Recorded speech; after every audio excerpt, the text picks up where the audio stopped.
All right. What is up, everyone? Welcome back to the Biblical Hitman, folks. My name is Steven, host of the show. Happy to be here. Happy to be saved by uh, the blood of Jesus Christ. I'm just happy to be a Christian man. I'm happy to be a vessel for the Lord and hopefully get some quality content and information out there, and hopefully a perspective that people not only respect, but also just maybe keep an open mind to. But if anyone wants to support the show, be sure to head on over to patreon.com/the biblical hitman, folks, where you can get all of your ad free early access and direct chats with me. We also have a community group chat over there as well.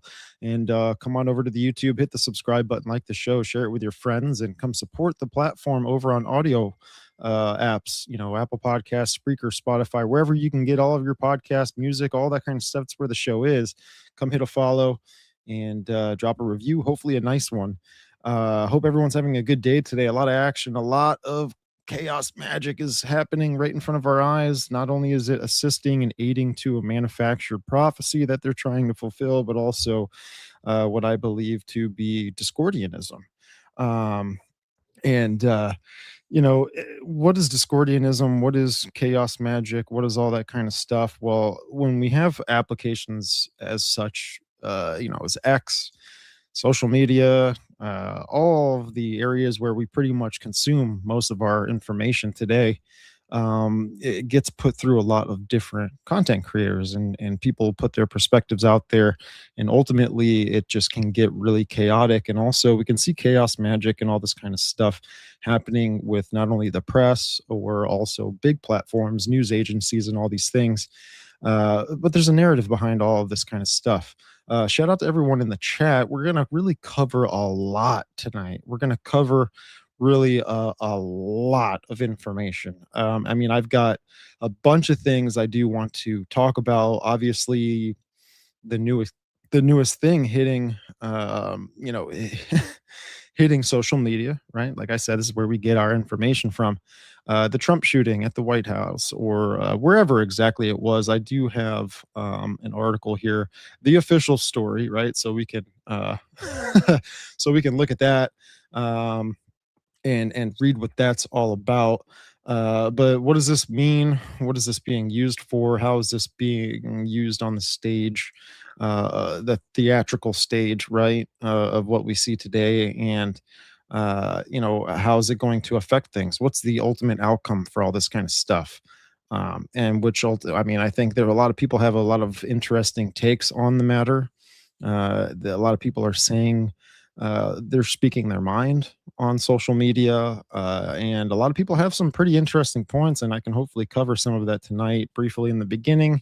This is going to be a long stream, so strap in tight, hang on, get your popcorn ready, and let's go. Real quick, shout out to Julie. What's going, Mark? What's going on, Mark? Still reserved. Hey, what's up? What's up? Good to see you. I saw your chats up there a little bit. May disagree with your perspective a little bit with certain things, but it's all right, man. I got much love for you.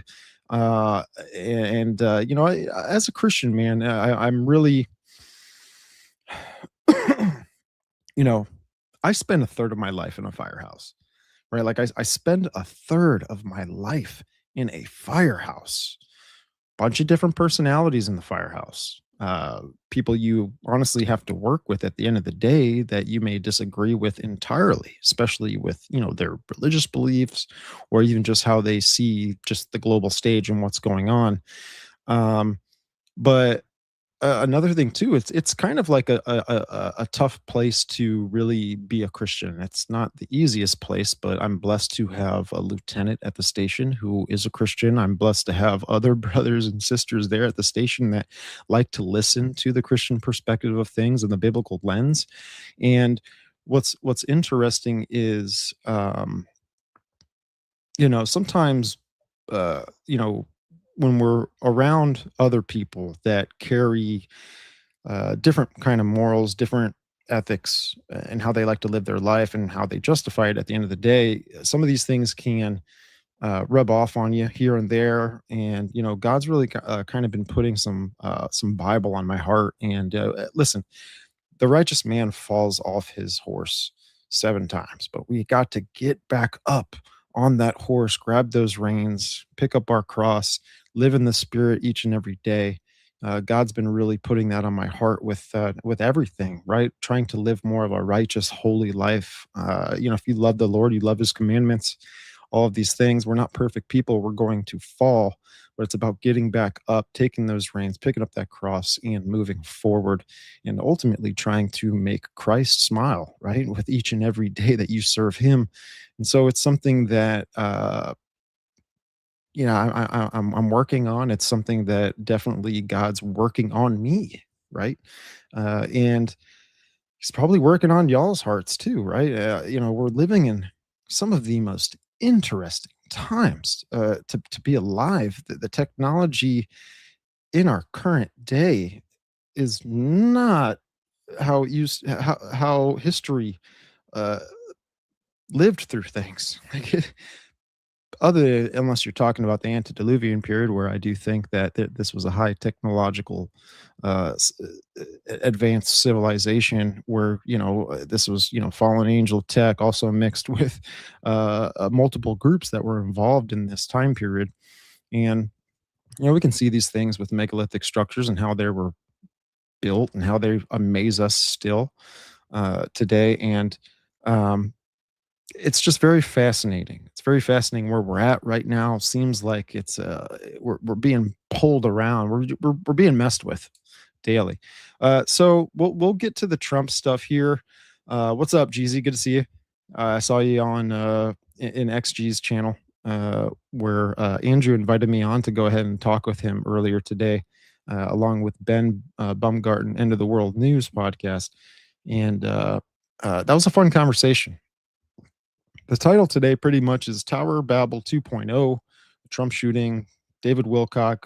I think that's how you spell his name. Might have got it wrong. Who knows? Don't really care. Um, the missing scientist narrative and the deep state narrative, all this kind of stuff, because this is going to push humanity into this ultimate psyop, which is the Great Awakening. And Wilcock, I'm not happy I'm not happy with death. Death is something that I think we all mourn. Don't matter who you are, really. It's something that, yeah, it sucks. Like death sucks. Death is something that really wasn't intended, to be lived out. It wasn't something it wasn't a part of the plan, right? It wasn't part of any intentions that God had. Uh, But being a father, I can see why you punish your kids, because it's ultimately to draw them closer to you, to show them that you love them, and all these things. And there are some interesting things with why this stuff had to happen, why it had to play out in that way. But ultimately, I trust in the Lord with all of it. He's really got all of the answers, and I won't really have all of those answers until I'm with Him after this place is over, right? Once we all die that first death, and we get to go into the kingdom of heaven and to live with Jesus forever. So, and He'll wipe every tear from our eyes. He'll definitely be there to empathize with what we've gone through. Jesus is there with us every day, whatever it is we're trialed with, whatever tribulations we're going through. The Lord is with us. Death being one of those things as well, and it's something that obviously stresses out anybody, right? No one wants to really face that or own up to that day, but it's something that we have to embrace, build a relationship with, and give it all to God, right? At the end of that, and I've seen my share of things, and I think about death too much. Think about death way too much. It's not a good thing. Talked to my wife earlier today after we had a little bit of a discord going on, but I brought it back home. Right, whenever you get into an argument with a loved one or something like this, just fix it then and there. Right, like life is too short. You don't know what's going to happen. You don't even know if you're going to wake up the next day. So not only get right with God, but get right with your people that you love. And that's something that I really cherish and I try to uh, own up to, and you know do whenever it is you come into conflict with anybody. So I'll share this article here. We'll get right into it. All right, we'll get right into it. I wanted to cover the Trump stuff in the beginning of the show because it's hot topic. It's live, and we'll cover an official story of it. Right. I don't think this is exactly, uh, you know, uh, uh, what the ultimate narrative is about. Hey, what's up, Doc? We got Doc in the house.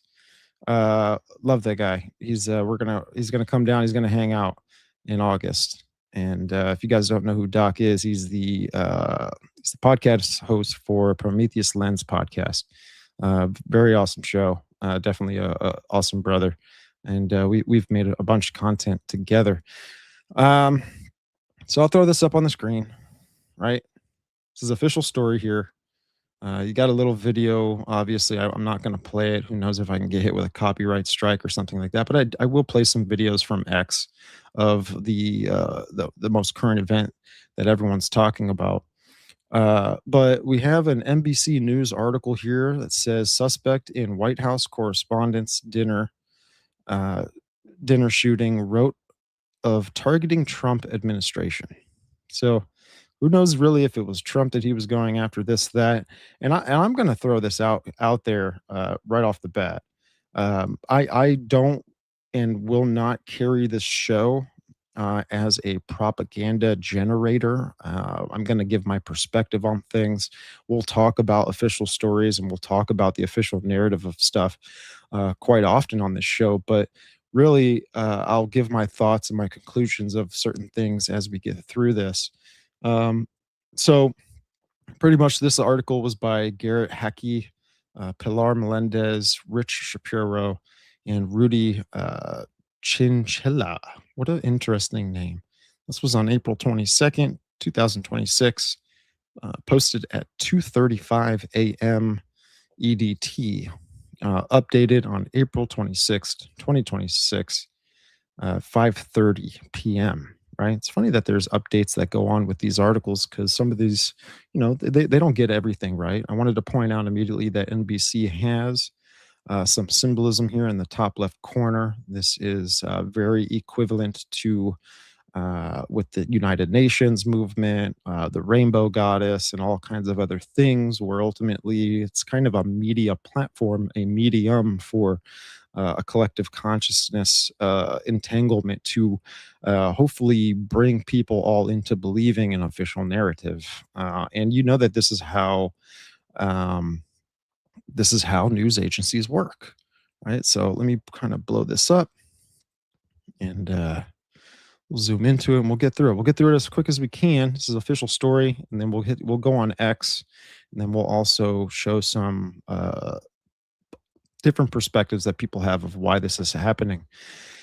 All right, let's do it. The California teacher and engineer accused of opening fire outside the White House Correspondents Association dinner believed it was his duty to target Trump administration officials, according to a note he sent family members about 10 minutes before the Saturday attack.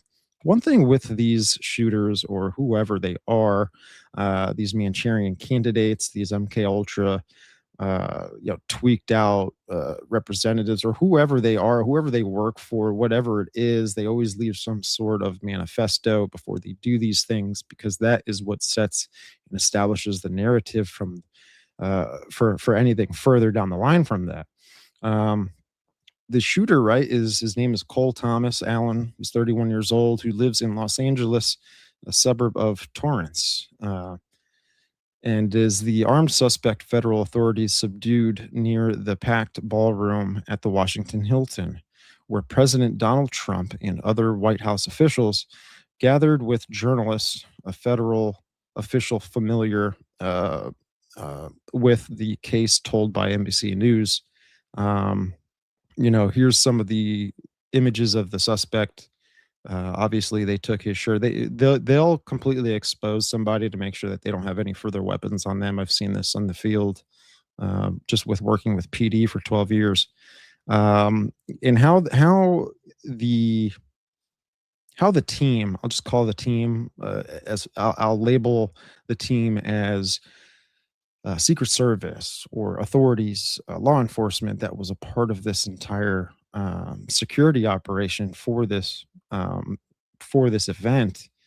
I don't really think they did a good job. I don't think there was a lot of security standards that needed to be set in place. And it's pretty obvious to the normal man that this is an event that you would make sure that the security is pretty legit, right? You would make sure that there's probably multiple zones of security checks until you can get in, right? There would be multiple outlets of egress that would be occupied by people, with bearing arms, right? Like you would see people in multiple areas of entry as well, just to make sure that no one gets into the event and trying to cause any harm. I've seen more security at concerts probably than what I've seen, or at least journalists out of this event, and how the security was lacking a lot of integrity. Let's just say that. So the suspect's writings, right, just moments before the attack, Allen sent family members a note apologizing to his parents, colleagues, students, bystanders, and others for what he was about to do, according to a transcript of some of Allen's writings provided to NBC News by a senior administration official. And here's a photograph shared on President Donald Trump's Truth Social account of the suspect, who was apprehended during the White House Correspondents Association dinner in Washington on Saturday. He's on the ground. He seems to be in the hogtied position, which is a totally normal position for people to not be active in, which is why they put them in that position. Again, I'm not a law enforcement agent. I'm not someone in the law enforcement industry, but I've worked with them many times, and I've asked these questions, like, why do they do these things? I myself took criminal justice classes in college to try and go and to be a police officer, and just going through those classes, other classes too, like, constitutional law and all these other kinds of things that you had to learn in order to, go into the police academy. You would learn some of these tactics too in some of these classes. He says, "I don't expect forgiveness," Allen wrote. "Again, my sincere apologies."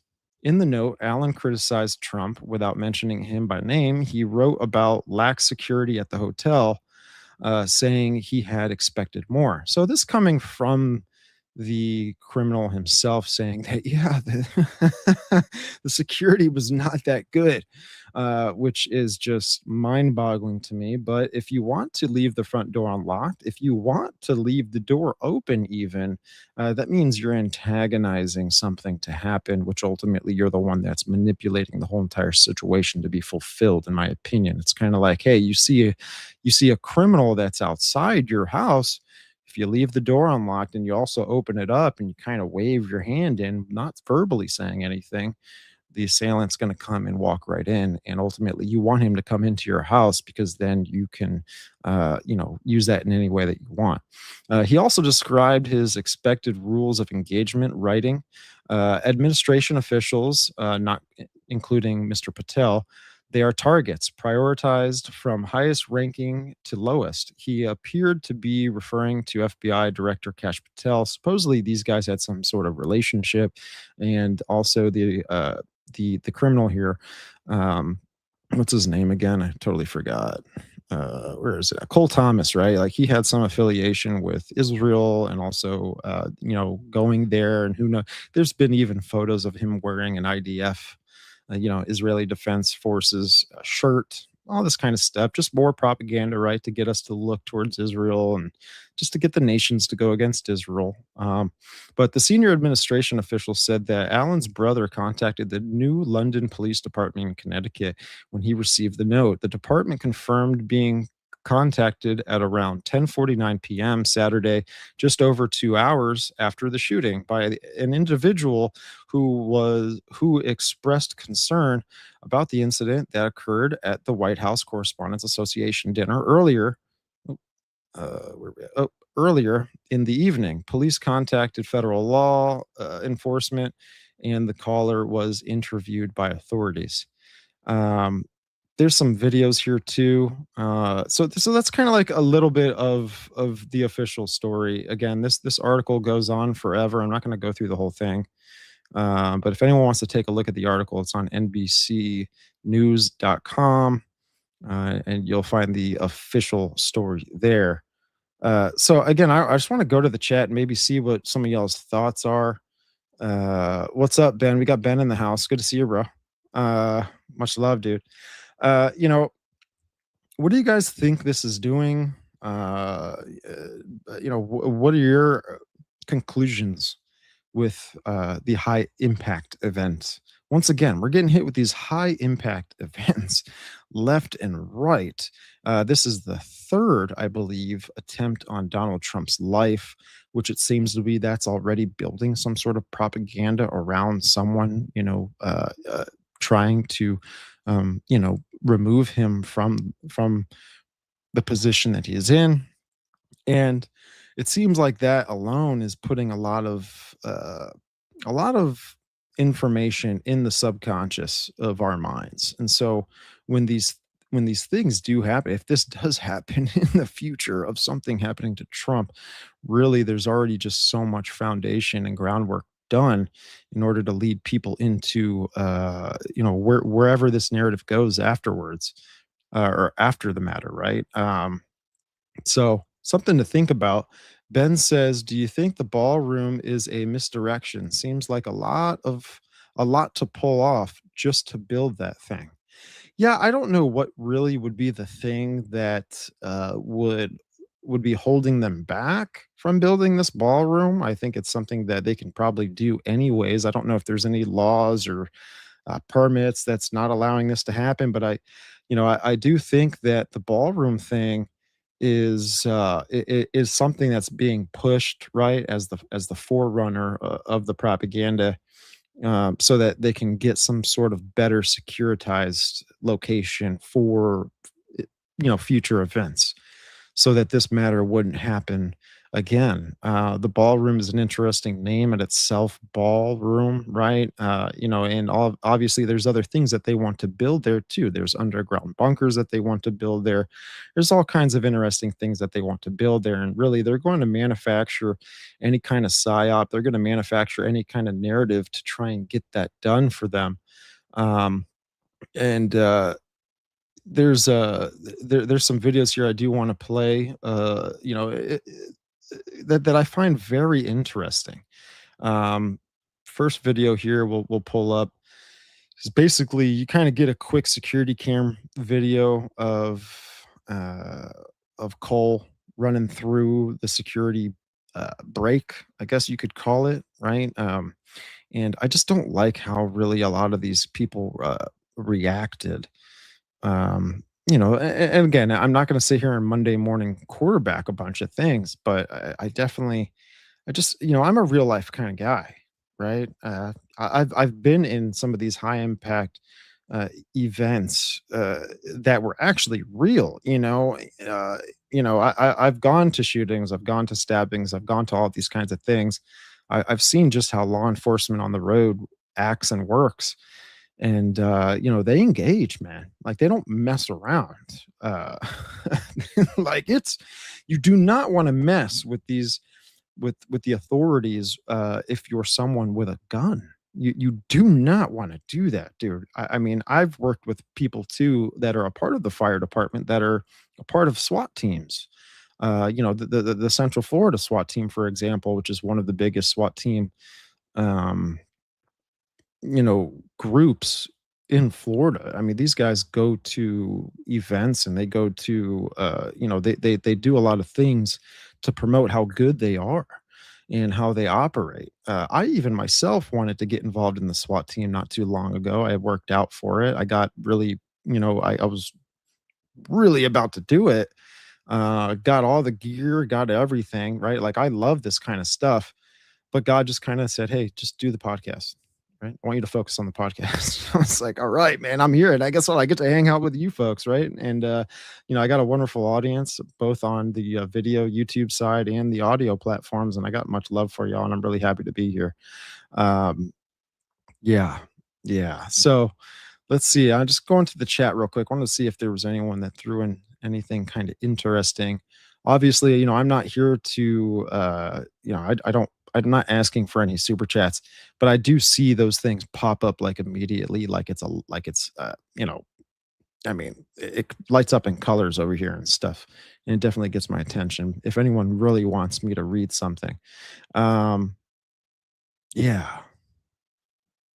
Oh, y'all are killing it. Y'all are killing it over here. I love it. I love it. Hey, what's up, Don? Good to see you.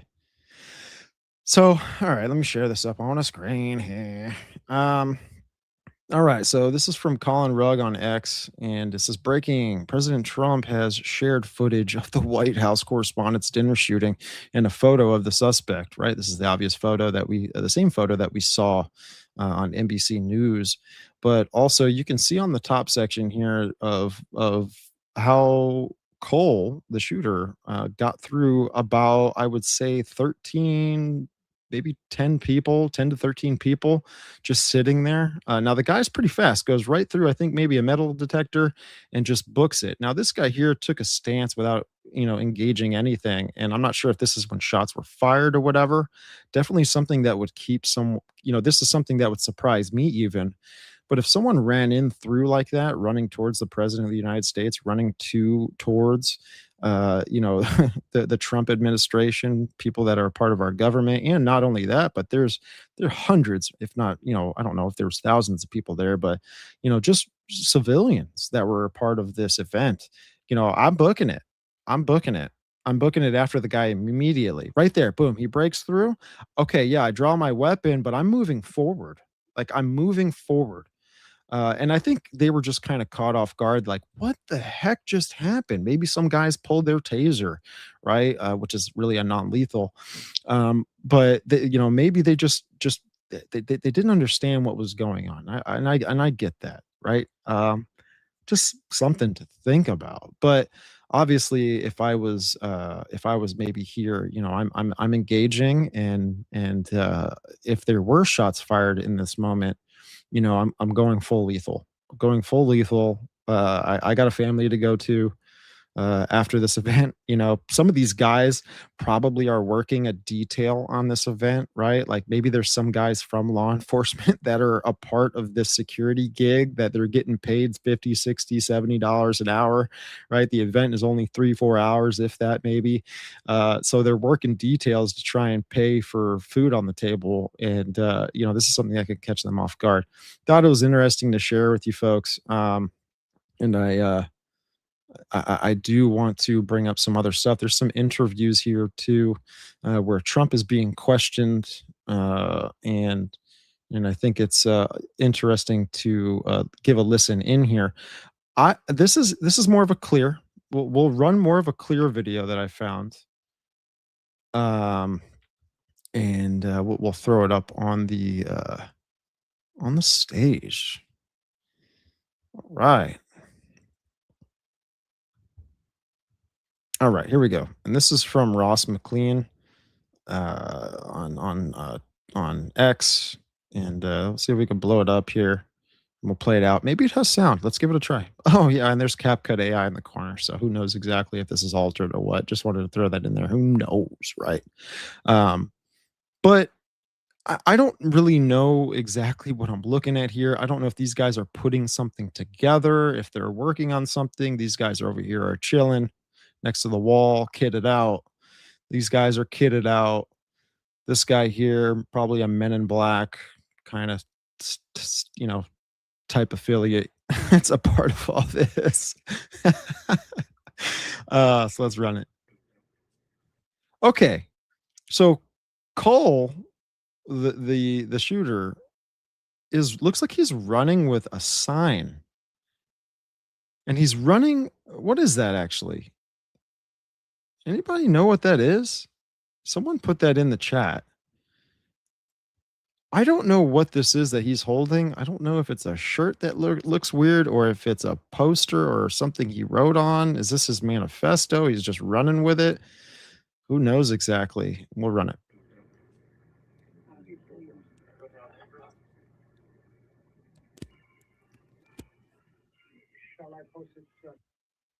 And then these guys coming right through the door here. Perfect timing, by the way. Not sure if they were just kind of coming in, walking into the building. Um, But yeah, people are not moving forward. They're completely caught off guard. In this moment, I assume that you're going to go through the fight or flight, uh, you know, situation where it's either you're going to fight, move forward, or you're kind of like not sure exactly what's going on. You're trying to assess for the most part. And again, I'm not here to Monday morning quarterback these guys. I'm just kind of giving my input off of what I'm seeing. So very interesting. So Koala says they said he had knives. Yeah, knives are dirty, you know. Knives are something that's real dirty. But if you have a lethal with you, knives don't add up. They're no match for lethal force. All of that. Shout out to Jeffrey. Thank you, brother, for the super chat. He says, all fake like the other two. Be awake. Delusion is ramping up. No, I really think it is ramping up. You're 100% right. There is something going on. A lot of chaos magic for a certain reason, which I do want to kind of cover real quick the definition of Discordianism.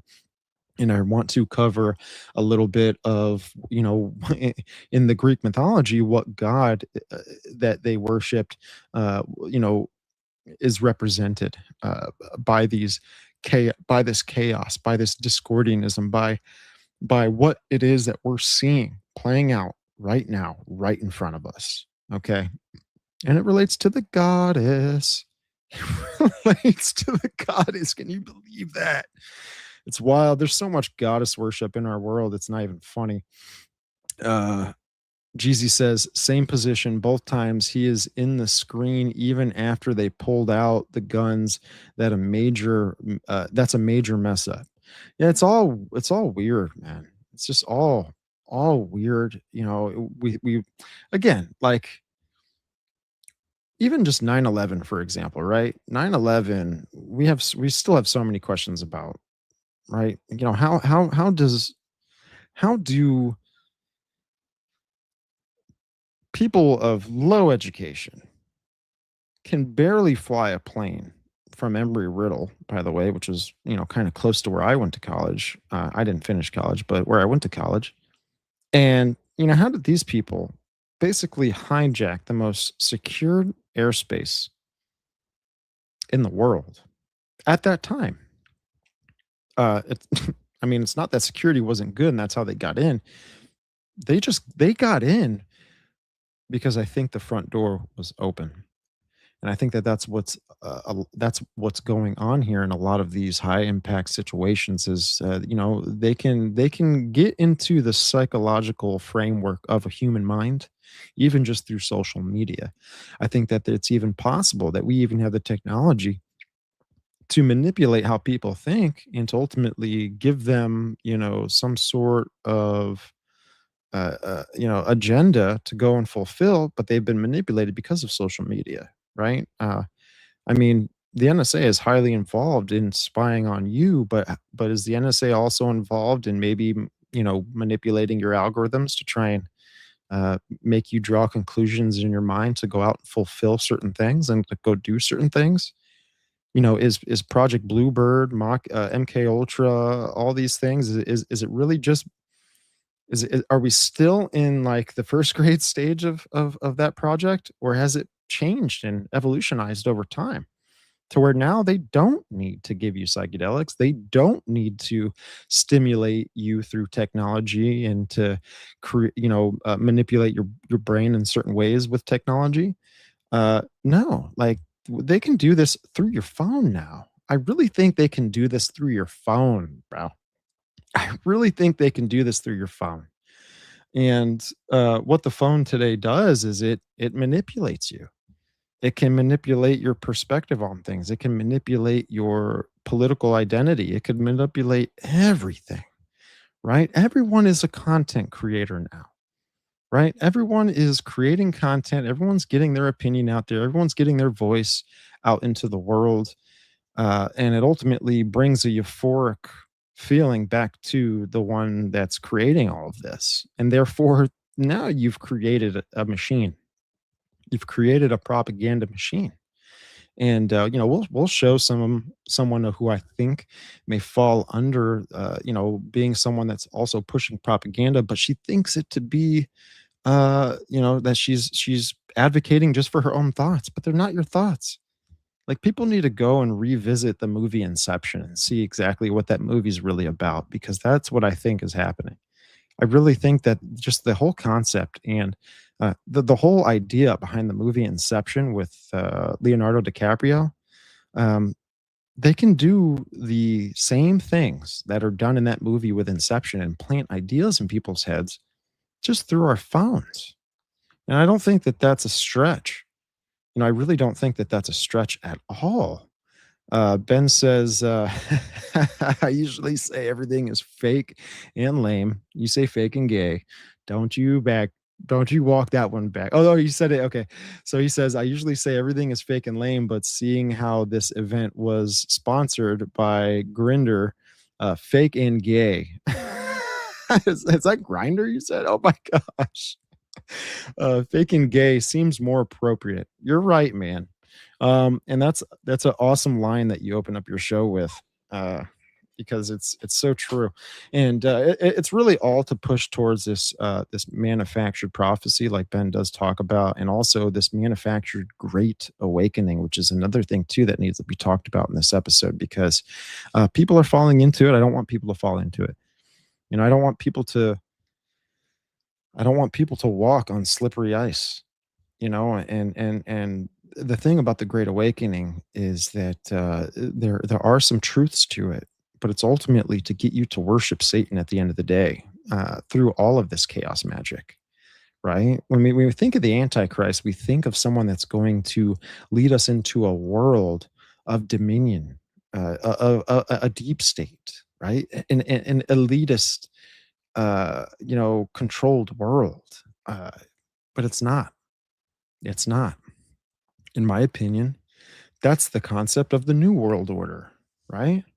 But what the whole purpose of with the manufactured great awakening is that they really, Satan wants you to realize what the new world is. Satan wants you to walk away from the new world order. He wants humanity to find that divine spark inside of them. If anyone knows about Gnosticism, find that divine spark inside of them, and to separate themselves from the evil forces of this world, the controlling factors of this world, and therefore humanity, aka the title Tower of Babel 2.0, will come together. They will unite, and they will go into the actual, real new world order that Satan has been,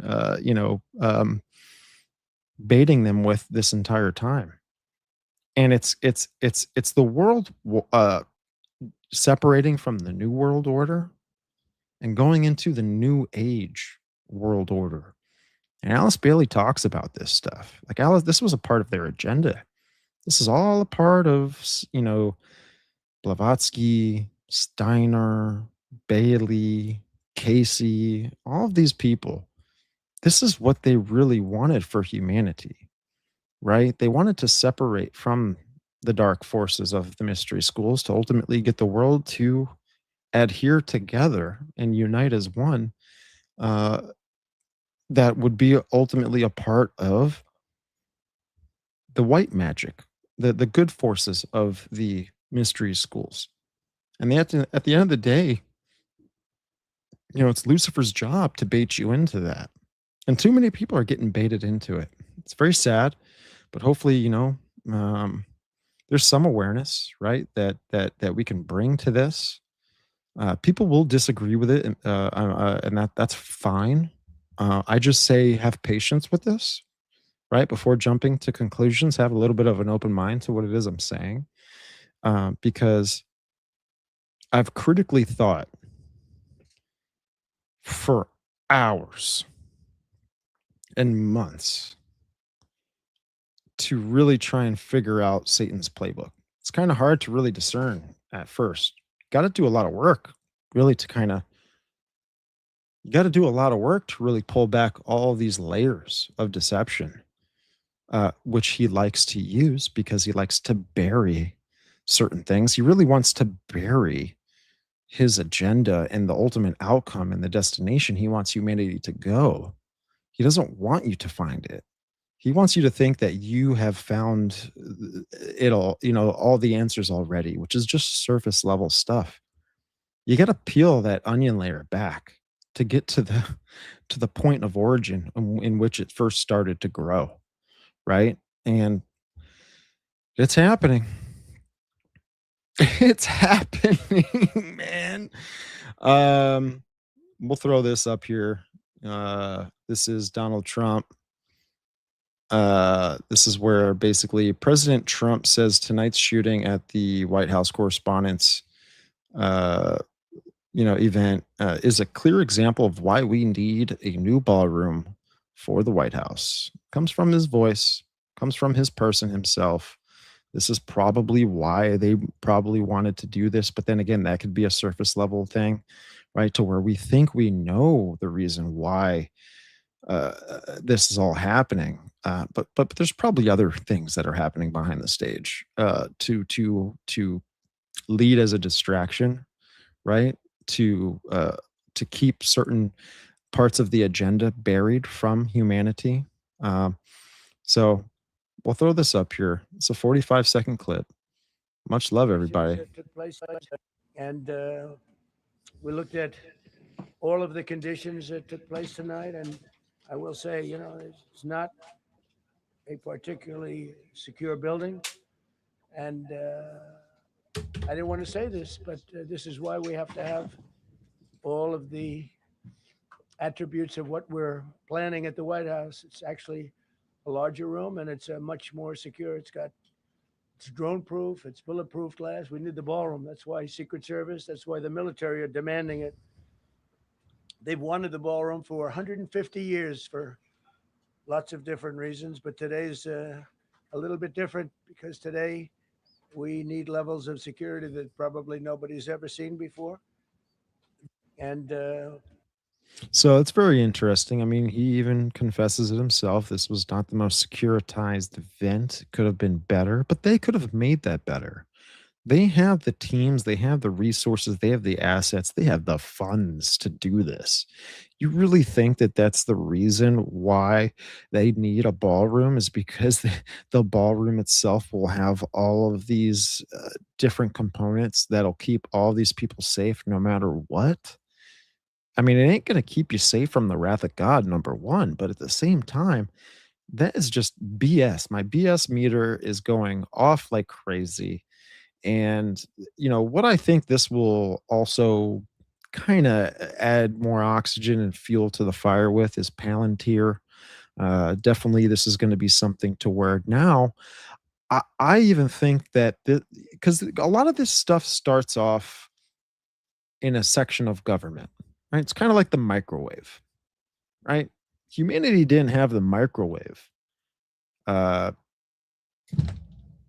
until the until the government gave civilization, the civilian group that kind of technology, right?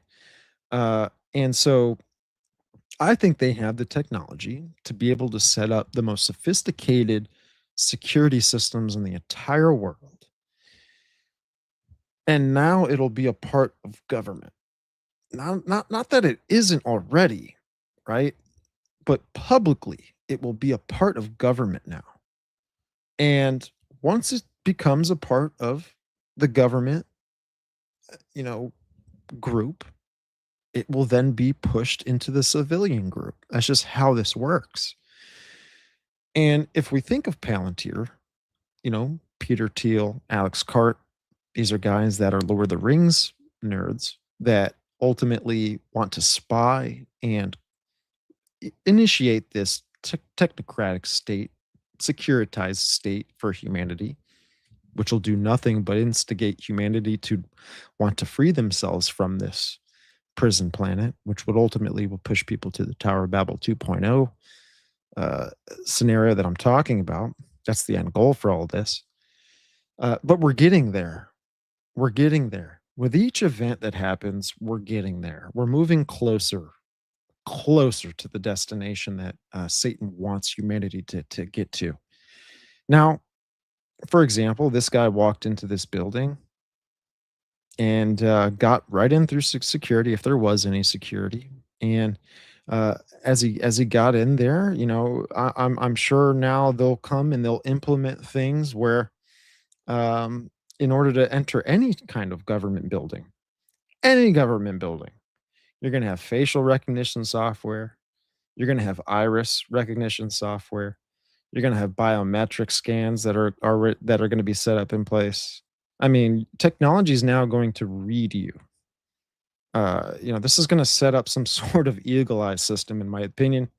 I think that movie with Shia LaBeouf was put out, roughly around 15 years ago now, maybe 10 years ago, right? And it showed you basically what Palantir was before it even became a thing. They were working on this technology before that movie was even aired to the public. So they have this tech, but now I think through the Hegelian dialectic, the problem reaction solution algorithm here, that equation that will now implement this kind of technology into government space, government property. And then from there, I think it'll start to enter into the business, the corporation, the banking systems. And then from there, it'll just get into the educational system. Boom. It spreads like cancer. You kind of get what I'm saying? Like it's spread like cancer. Oh, it's so funny. Arton says, I quit Jay Dyer for him attacking Protestants. That's like a group theory or racism. Yeah, I think right now the agenda with attacking the Protestant movement is ultimately to instigate humanity to unite, to, through an ecumenical movement, bring the church back home to mommy. Semiramis, Athena, Aphrodite, Ishtar, Isis, Inanna, Ashtoreth, right? The Queen of Heaven, right? This is happening. This actually is very interesting that you brought that up because there is actually a little thing here I could share about the Pope, and I won't segue too much. If I can find it, actually, I've just got so many notes here, so many things.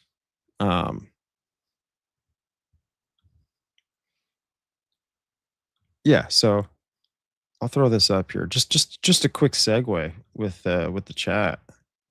But this is what the Pope posted. Now, what people need to understand is that when he's talking about the Holy Spirit, just put Queen of Heaven here. Gnostics believe that the life force energy, Sophia, is the Holy Spirit. The goddess to all of the cultures in the world matches and parallels with just the attributes of what the Holy Spirit would be. It's the counterfeit Holy Spirit, according to the counterfeit Trinity that Satan has developed and established throughout all different religions, right? To ultimately bring them back home to mommy. And he says, Pope Leo, oh man, what is that number? Pope Leo says the Holy Spirit unites people and vocations in freedom so that no one may live only for themselves any longer. Each Sunday calls us out of the tomb of isolation and seclusion so that we may meet in the garden of communion where the risen one watches over us. It's very funny how the Bible talks about a garden, specifically the groves, right, where the Asherah poles were. Also, right here, what this screams to me is break away, free yourself, liberate, right? I mean, it says right here, freedom, right? The Holy Spirit unites people in vocations in freedom so that no one may live only for themselves any longer. This is constantly preaching a gospel of breaking away from a prison planet in which the Gnostics believe is controlled by the God of the Bible. The demiurge, Yaldabaoth, right? Very interesting. thought I'd throw that in there. Real quick segue. Appreciate you making me do that. Hope everyone's having a wonderful night. What's up, Grussy? The Bear, Lattice, the Evil Glare, 14. What's up, Daniel? Precision, good to see you. Good to see you. We got Kay in the house. What up, Kay? That makes me think of the Men in Black movie. Kay,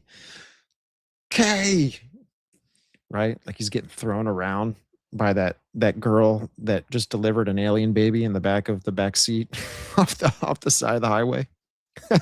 Kay, help me, Kay. And like, what's his name? Tommy Lee Jones is like, yeah, I see this all the time. I deal with aliens on the reg that look like us. And we'll get into some alien stuff, or in a little bit here. Wanted to bring up some more of the Trump stuff. We're almost through it. Hang in there. But let's just get some more propaganda here. This girl here too has a tremendous amount of followers, and people are being influenced by this. It's like they're falling into, I don't know, they're like falling in, they're getting sucked in, or they're all a part of like this hive mind propaganda machine. And they're the forerunners of information off of this event.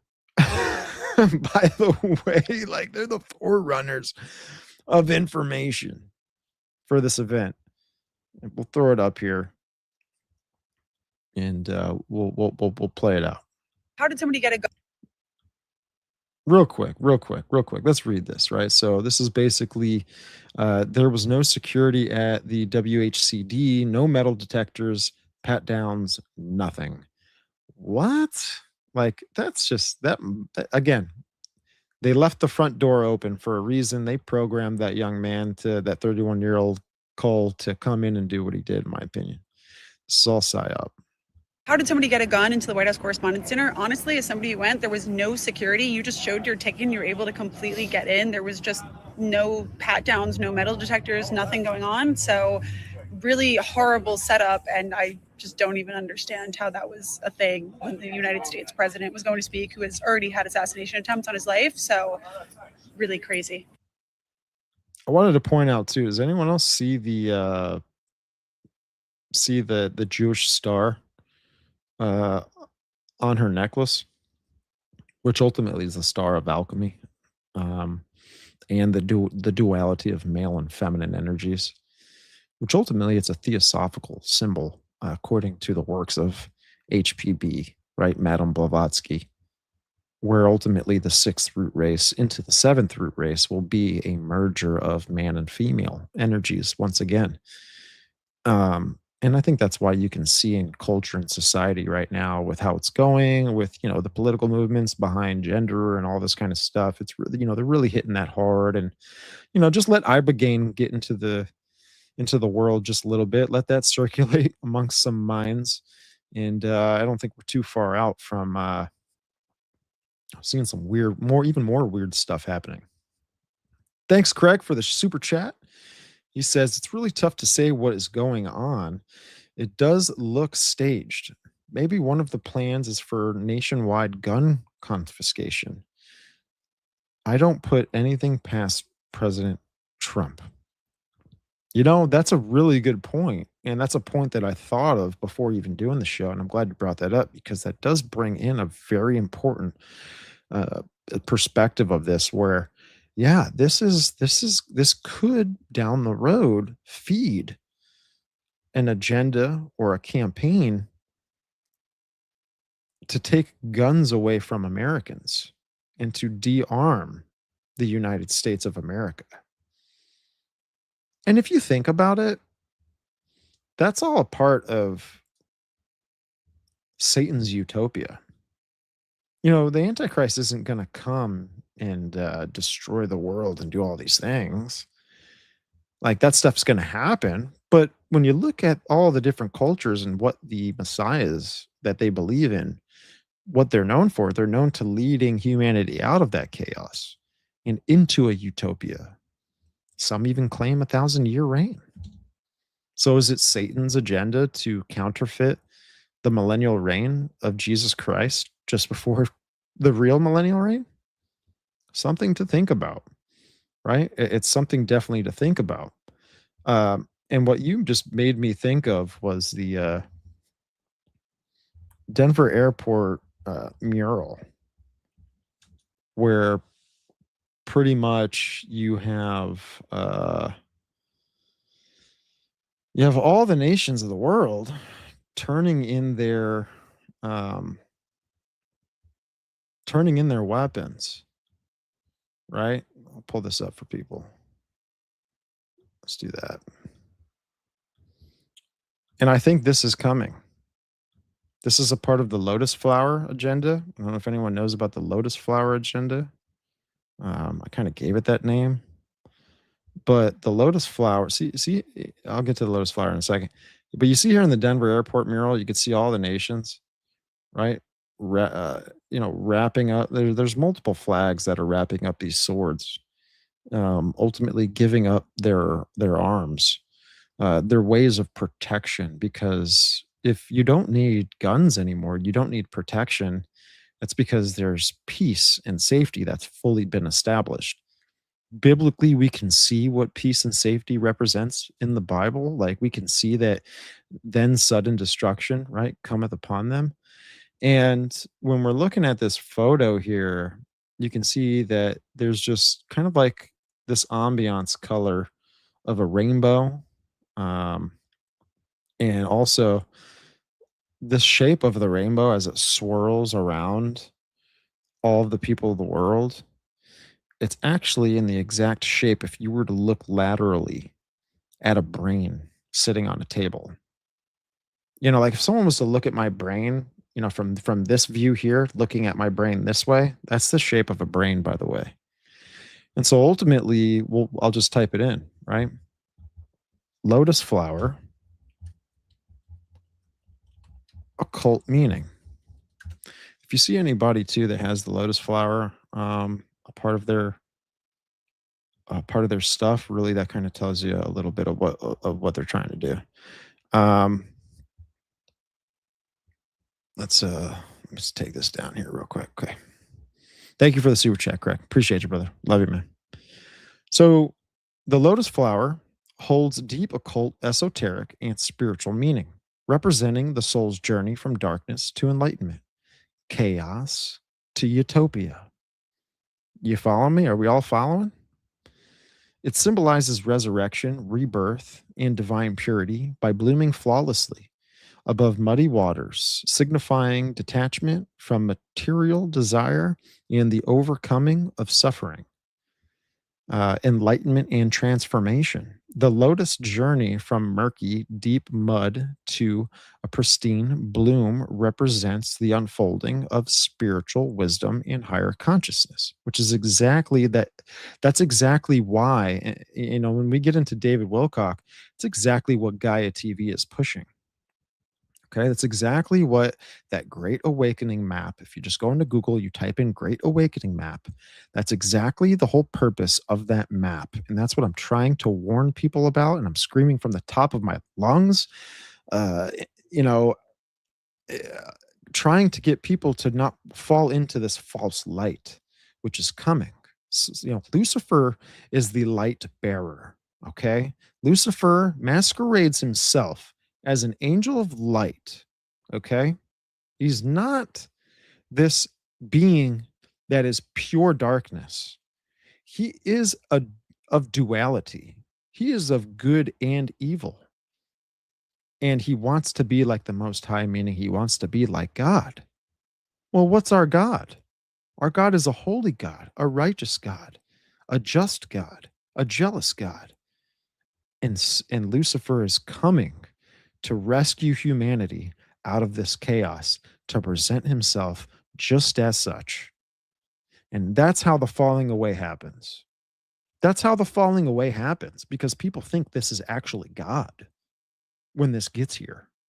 And I'm going to be talking about this consistently, probably throughout the show, because we're going to see these things unfolding layer by layer as we get closer to this more of a chaotic world, which will only set the stage that much better for a Mahdi to come and rescue the world out of this chaos.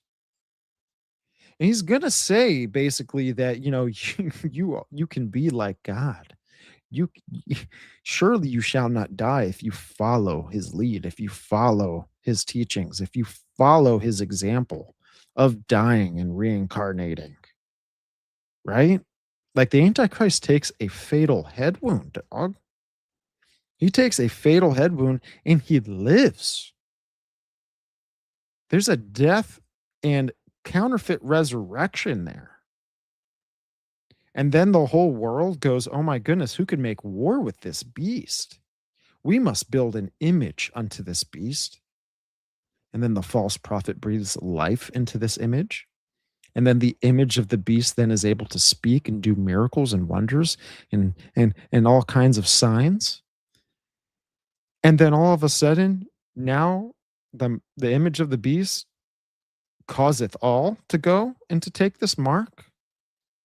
Will the mark be the thing that will allow you to follow the example that the Antichrist just showed? Will you be able to defeat death by taking this mark? Technically, you're dying as soon as you take it. And now you're locked into the real demiurge prison, where once you take this mark, there is no more going back. Consciously, you are locked in. The agency of your consciousness exists no more. You can't be rescued out of that because you have decided to worship this image of the beast. You have chosen which road that you want to go down. And it's the narrow road versus the wide and broad road. The narrow road leads to life, leads to Jesus Christ. The wide and broad road leads to destruction, Shiva, the destroyer, which ultimately this represents. This represents Shiva. Shiva is the allegory of this. Right? The god Kali in Hinduism. The god Kali in Hinduism is standing over her old self. Okay? I mean, if we can find a good picture here, jeez. Yeah, let me try this one. Standing over its old self, the transformation, the Black Madonna. We've covered this on shows already, but this is kind of what this means in a conscious perspective of it. And it's wild, right? I'm going to look up the Denver Airport mural lotus flower, and you'll see kind of what I'm talking. I'll tie this in.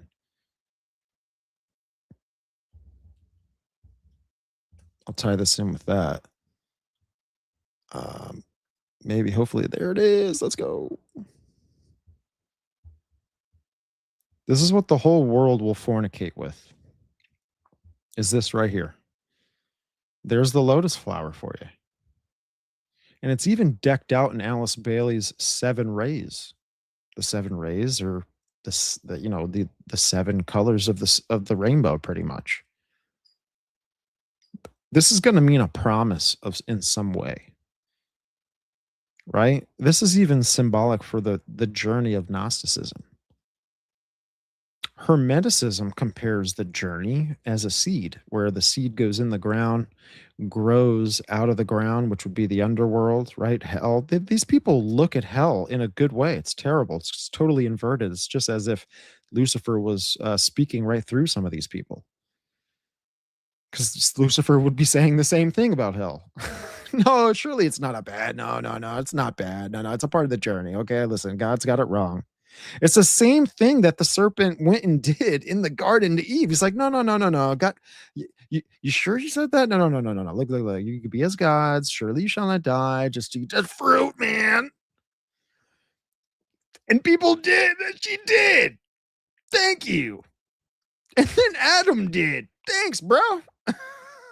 I appreciate you, man. Thanks for making it hell on earth for all of us. But it's all good because Jesus Christ came and died for us so that we'd be set free from all of our sins. So this is it. This is the lotus flower, man. And you've got like this shaman over the whole thing. And then there's the Trump figure once again that kind of like looks, got blonde hair a little bit. I don't think Trump's the Antichrist, but could be definitely a forerunner or could be the Antichrist of the Islamic eschatology. Because the Mahdi and Jesus come back and take out the Antichrist according to their end of the world prophecy. Something to think about. Something to think about. This rainbow to me like has something to do with the harlot, man. It's got something to do with the harlot because the goddess represents the rainbow. The goddess represents Shambhala. The goddess represents the Antichrist. The goddess represents magic. The goddess, all this color. I mean, the Sustainable Development Goals for the United Nations, which Alice Bailey, pretty much established because she ran the printing company, the publishing company, Lucifer Trust Company. She got all of this in motion. She started and instigated the New World, the United Nations, so that they could ultimately come together and unite. But unite to what? Like read Revelation 17 and the harlot, and I want people to read it and draw it out at the same exact time. You have the harlot that is the central hub location, and then you have 10 kings, right? That are fornicating and drunk off of this harlot. It's almost like if we were to look back at the antediluvian period at how Casey, Blavatsky, Plato, Steiner, how they all kind of give their own descriptions of Atlantis. And when Atlantis was pre-flood civilization. It's honestly, the harlot in Revelation 17 looks like Atlantis, like demographically, right? Like almost like geopolitically. Like it looks like the whole world has a central location. Poseidon was the one that ruled in Atlantis. Poseidon holds a trident. Is the king of the seas. We can take that back to Rahab, Leviathan, Tiamat, Teom, the serpent goddess. There's a beast that comes out of the sea. Why does it come out of the sea? There's probably some multiple interpretations for that. But the beast comes out of the sea. The harlot is riding the beast. I'm telling you, write it down. Write it down, draw it out, draw Revelation 17 out, and I promise you it will blow your mind when you see it. It kind of gives you that 100x, view of what's being played out here. And then Apollyon becomes the 8th king. It's wild. It's wild stuff. Wild stuff. All right. Huge segue. Loved that segue, though. Was that a good segue, y'all? Was that all right? Hopefully it was entertaining. Hopefully I'm decent at my job. I don't know. I don't know anymore. Right? Like I'm doing shows by myself now. People don't want to work with me anymore because I'm talking about I'm exposing the Great Awakening. Does that tell you something? Well, it tells me something. It tells me I'm like maybe onto something here. I promise. Like I'm like, there's something here. There's another layer of deception that people aren't breaking through because I don't know if they're either a part of the agenda, number one, or they just don't want to hear that. Everyone's got itching ears for all of the Bill Gates stuff, the New World Order, the deep state, all this, all the quantum dot tattoos, which I talked about previous. Yes, this is important to get out there, but we have to understand that this is all propaganda to get humanity to break away from this spiritually and then to go to something else. And what they're going to go to is coming. Wanted to just kind of roll that out. But so okay, back to a little bit of the Trump stuff. Like I said, this is going to be pretty heavy episode. So this is up here, and shout out to Sethlehem. My boy Seth, bro, doing the thing. He wrote this all out, right? And this is kind of what he said. Now, what he's talking about here is a picture of a bunch of different comments after the Trump thing took place. And I'm going to read these comments and just listen to this hive mind mentality that's going on.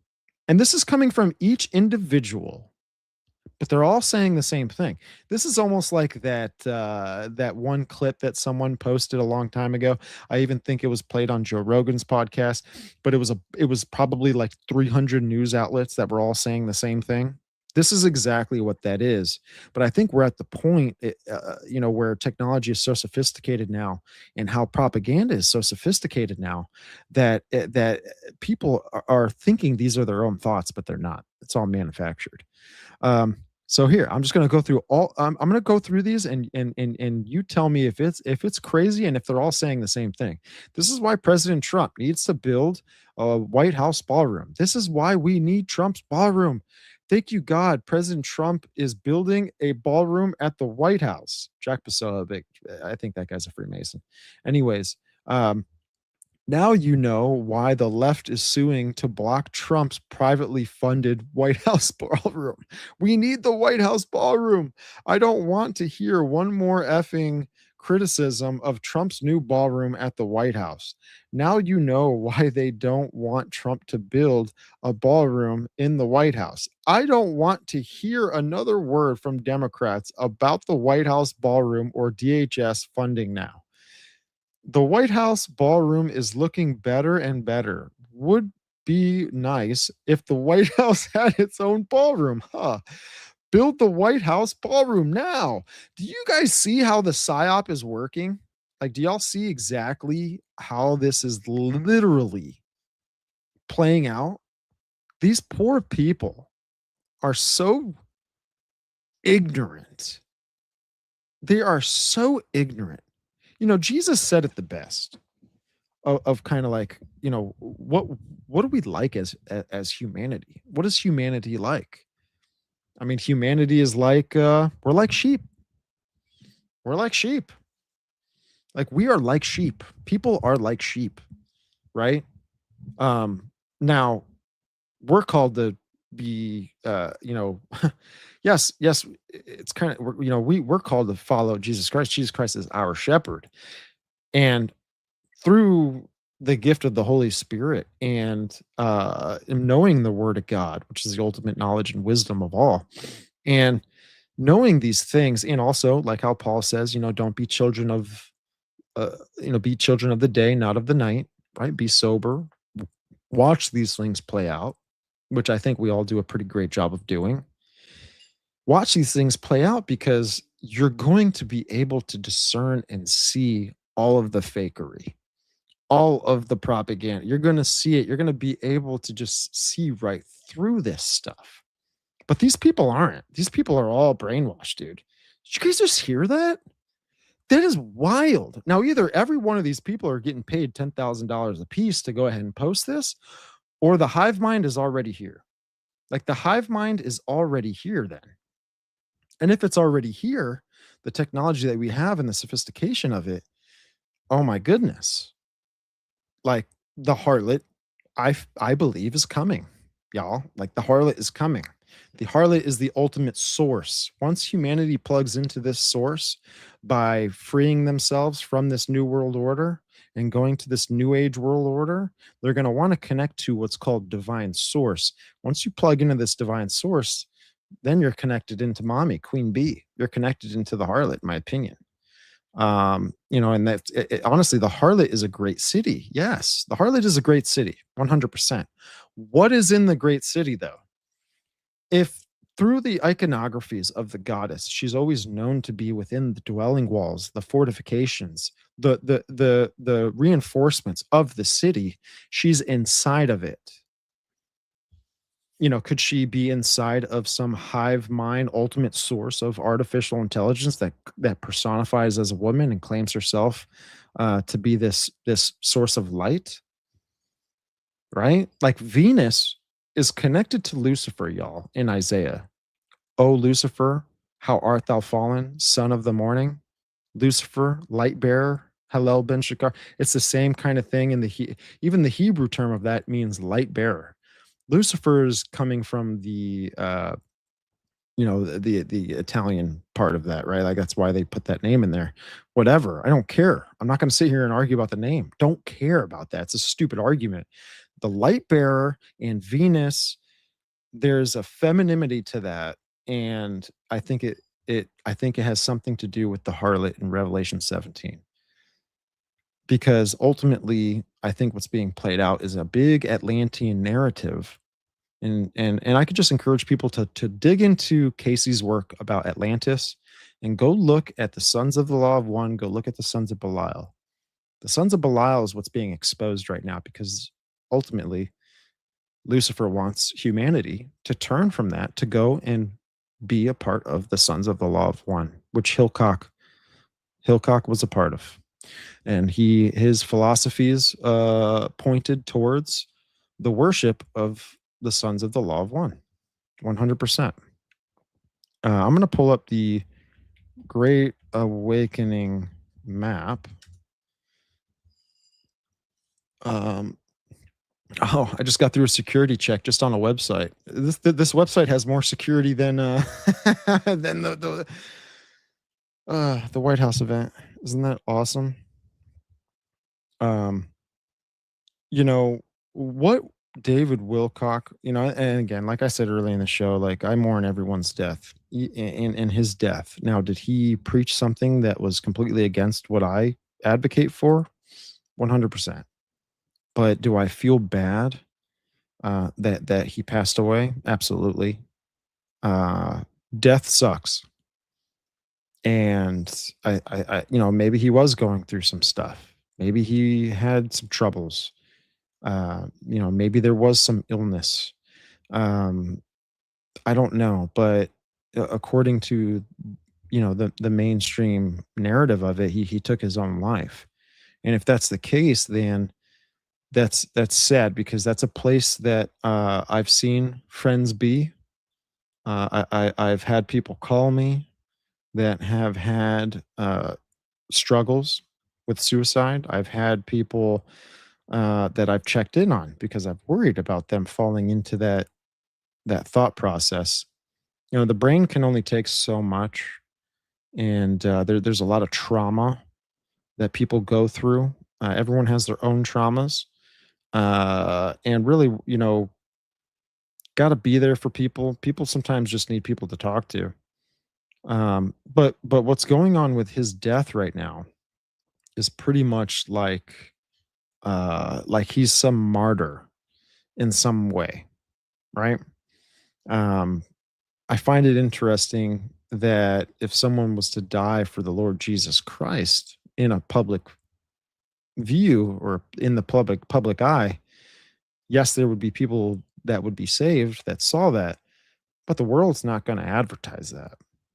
The world's not going to, like, it's happening all over the place in third world countries. It's happening all over the place in the eastern side of the hemisphere.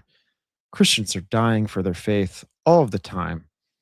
And there's no there's no publicity of it at all. So I'll share this, okay? This is something that I'm just connecting to David and the platform that he had, and ultimately what this map is This is all one big psyop. And it's going to actually feed into what I've been talking about as divine source and the ultimate goal, that with all these things that are a part of this map, what it's trying to get you towards. Okay. Think of this as like an initiation. Think of this map as an initiation, and during an initiation process, which I think humanity is being initiated into this, by the way, but humanity's looking at this like, oh my goodness, all these conspiracies are so true. Oh my goodness, all the conspiracies. You're getting initiated into something. The thing about initiation when it comes to the occult, as far as that I've studied, it's one more layer of information that you're revealed because it was hidden knowledge. Okay, and so every single one of these things can honestly partake as being some sort of hidden knowledge. And with hidden knowledge, when you receive hidden knowledge, there's an enlightenment that happens. Your eyes are opened. Whoa. Hidden knowledge is from the tree of knowledge of good and evil. And when it was given to Eve as a fruit, she ate, she gave to her husband, and what happened? Their eyes opened. Oh no, what have we done? Oh, we're naked. Conscious shift. Something happened. Something happened, right? We don't really know exactly what happened, but something happened there consciously. And I think that that's why Lucifer's trying to make his way into this world as the savior figure, to feed that fruit to humanity again. So what he did in the beginning of the Bible, he's coming to do at the end of the Bible. Kind of fascinating, right? Like that's kind of interesting how he's playing that out there. Very tactical, honestly. He's had to wait a long time for parts of his agenda to be fulfilled. He'll do something 4,000 years ago just so that in our time today it's fulfilled.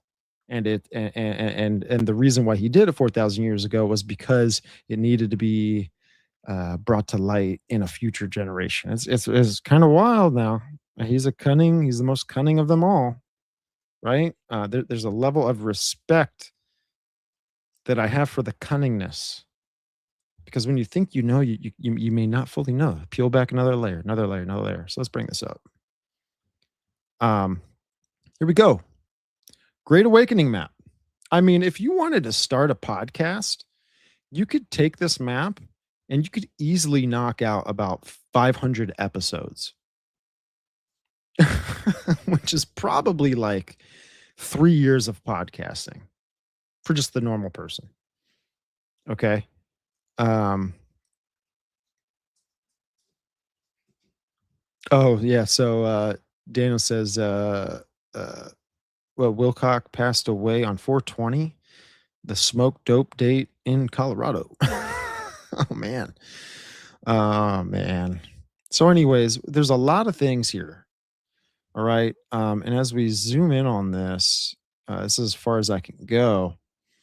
But when you look at some of these topics, right? David Wilcock was a part of Ancient Aliens, right? Which is definitely playing into the alien agenda. We know QAnon was a psyop. All of these things are psyops, dude. All of these things are psyops. The thing about a psyop is that it's not all a lie, but it's meant to push you into a certain direction. There's a certain outcome that you need to get to with the process of this initiation. And it starts at the bottom here, okay?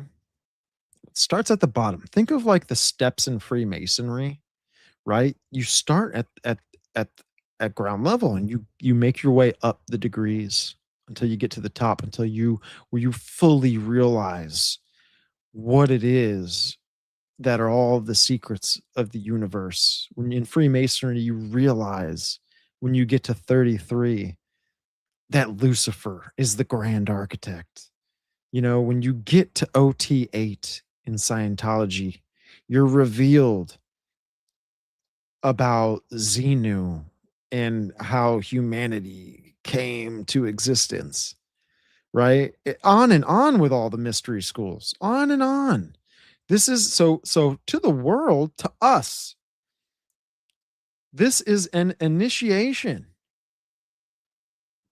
to get to a certain destination.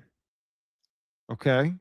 And I'll tell you what, since I've been exposing this, people won't work with me. I know I've said it before, but they won't. Dude, I've tried to get Timothy Alberino on the show. Guy won't work with me. You know, I have love for the guy, but I don't know why people won't just have a conversation with him. And I think it's because ultimately maybe they're slightly intimidated because I'll push back in a respectful way. Just because I know where the end goal is. I know the playbook. I know the end of it. I don't know all of it, but I have a really good idea of where this is going. And so why I bring up TA, right, Timothy Alberino, is because he's pushing Sidonia. Like he's pushing the narrative of Sidonia, which was written by Flynn, something Flynn. Forget the guy's name. But look here. Look. Law of one. Like I mentioned earlier. Ancient builder race. Ra. Law of one. Okay. Just look right here. You have David Wilcock's name. And right next to it, Law of One. The Law of One is what brought the people together in the first Tower of Babel moment. The first Tower of Babel moment, it was knowledge that brought them together. Don't know if they found it, but I definitely think they all had a conversation about this. And they said, let us come together as one, lest we be scattered, lest we be distributed through order and division. No, that's not good, because that's ultimately that's the nature of our Lord and Savior. He came as a sword. He didn't come to unite. He came as a sword because General Michael Flynn, right? Okay. Oh no, not General Michael Flynn. It's another Flynn guy. But General Michael Flynn, right? Wasn't he representing the Q movement or something like that? And you know, all these people have connections like Michael Aquino and all these people that are all, really good at their job, and they develop psyops all the time for the military. So, and right here, you have the cosmic web, right? This is being pushed by the psionic assets of the UAP, UFO, NHI disclosure teams. That if you tap into this cosmic web, you can connect to the lady. You can control these UFOs. You can control all this stuff, man, with your brain, man. Metaphysics, all of this, right? Age of Aquarius, which is pretty much what the occult is saying that we're getting ready to enter into. Awakening consciousness. All these things here. It's a very fascinating map, by the way, right? Every single one of these things has been talked about on Joe Rogan's podcast. Almost every single one of them, right? In some sort of way, which I think, you know, Joe's kind of in on it, if he's ignorant or not. You know, he's built an extremely huge narrative with his platform.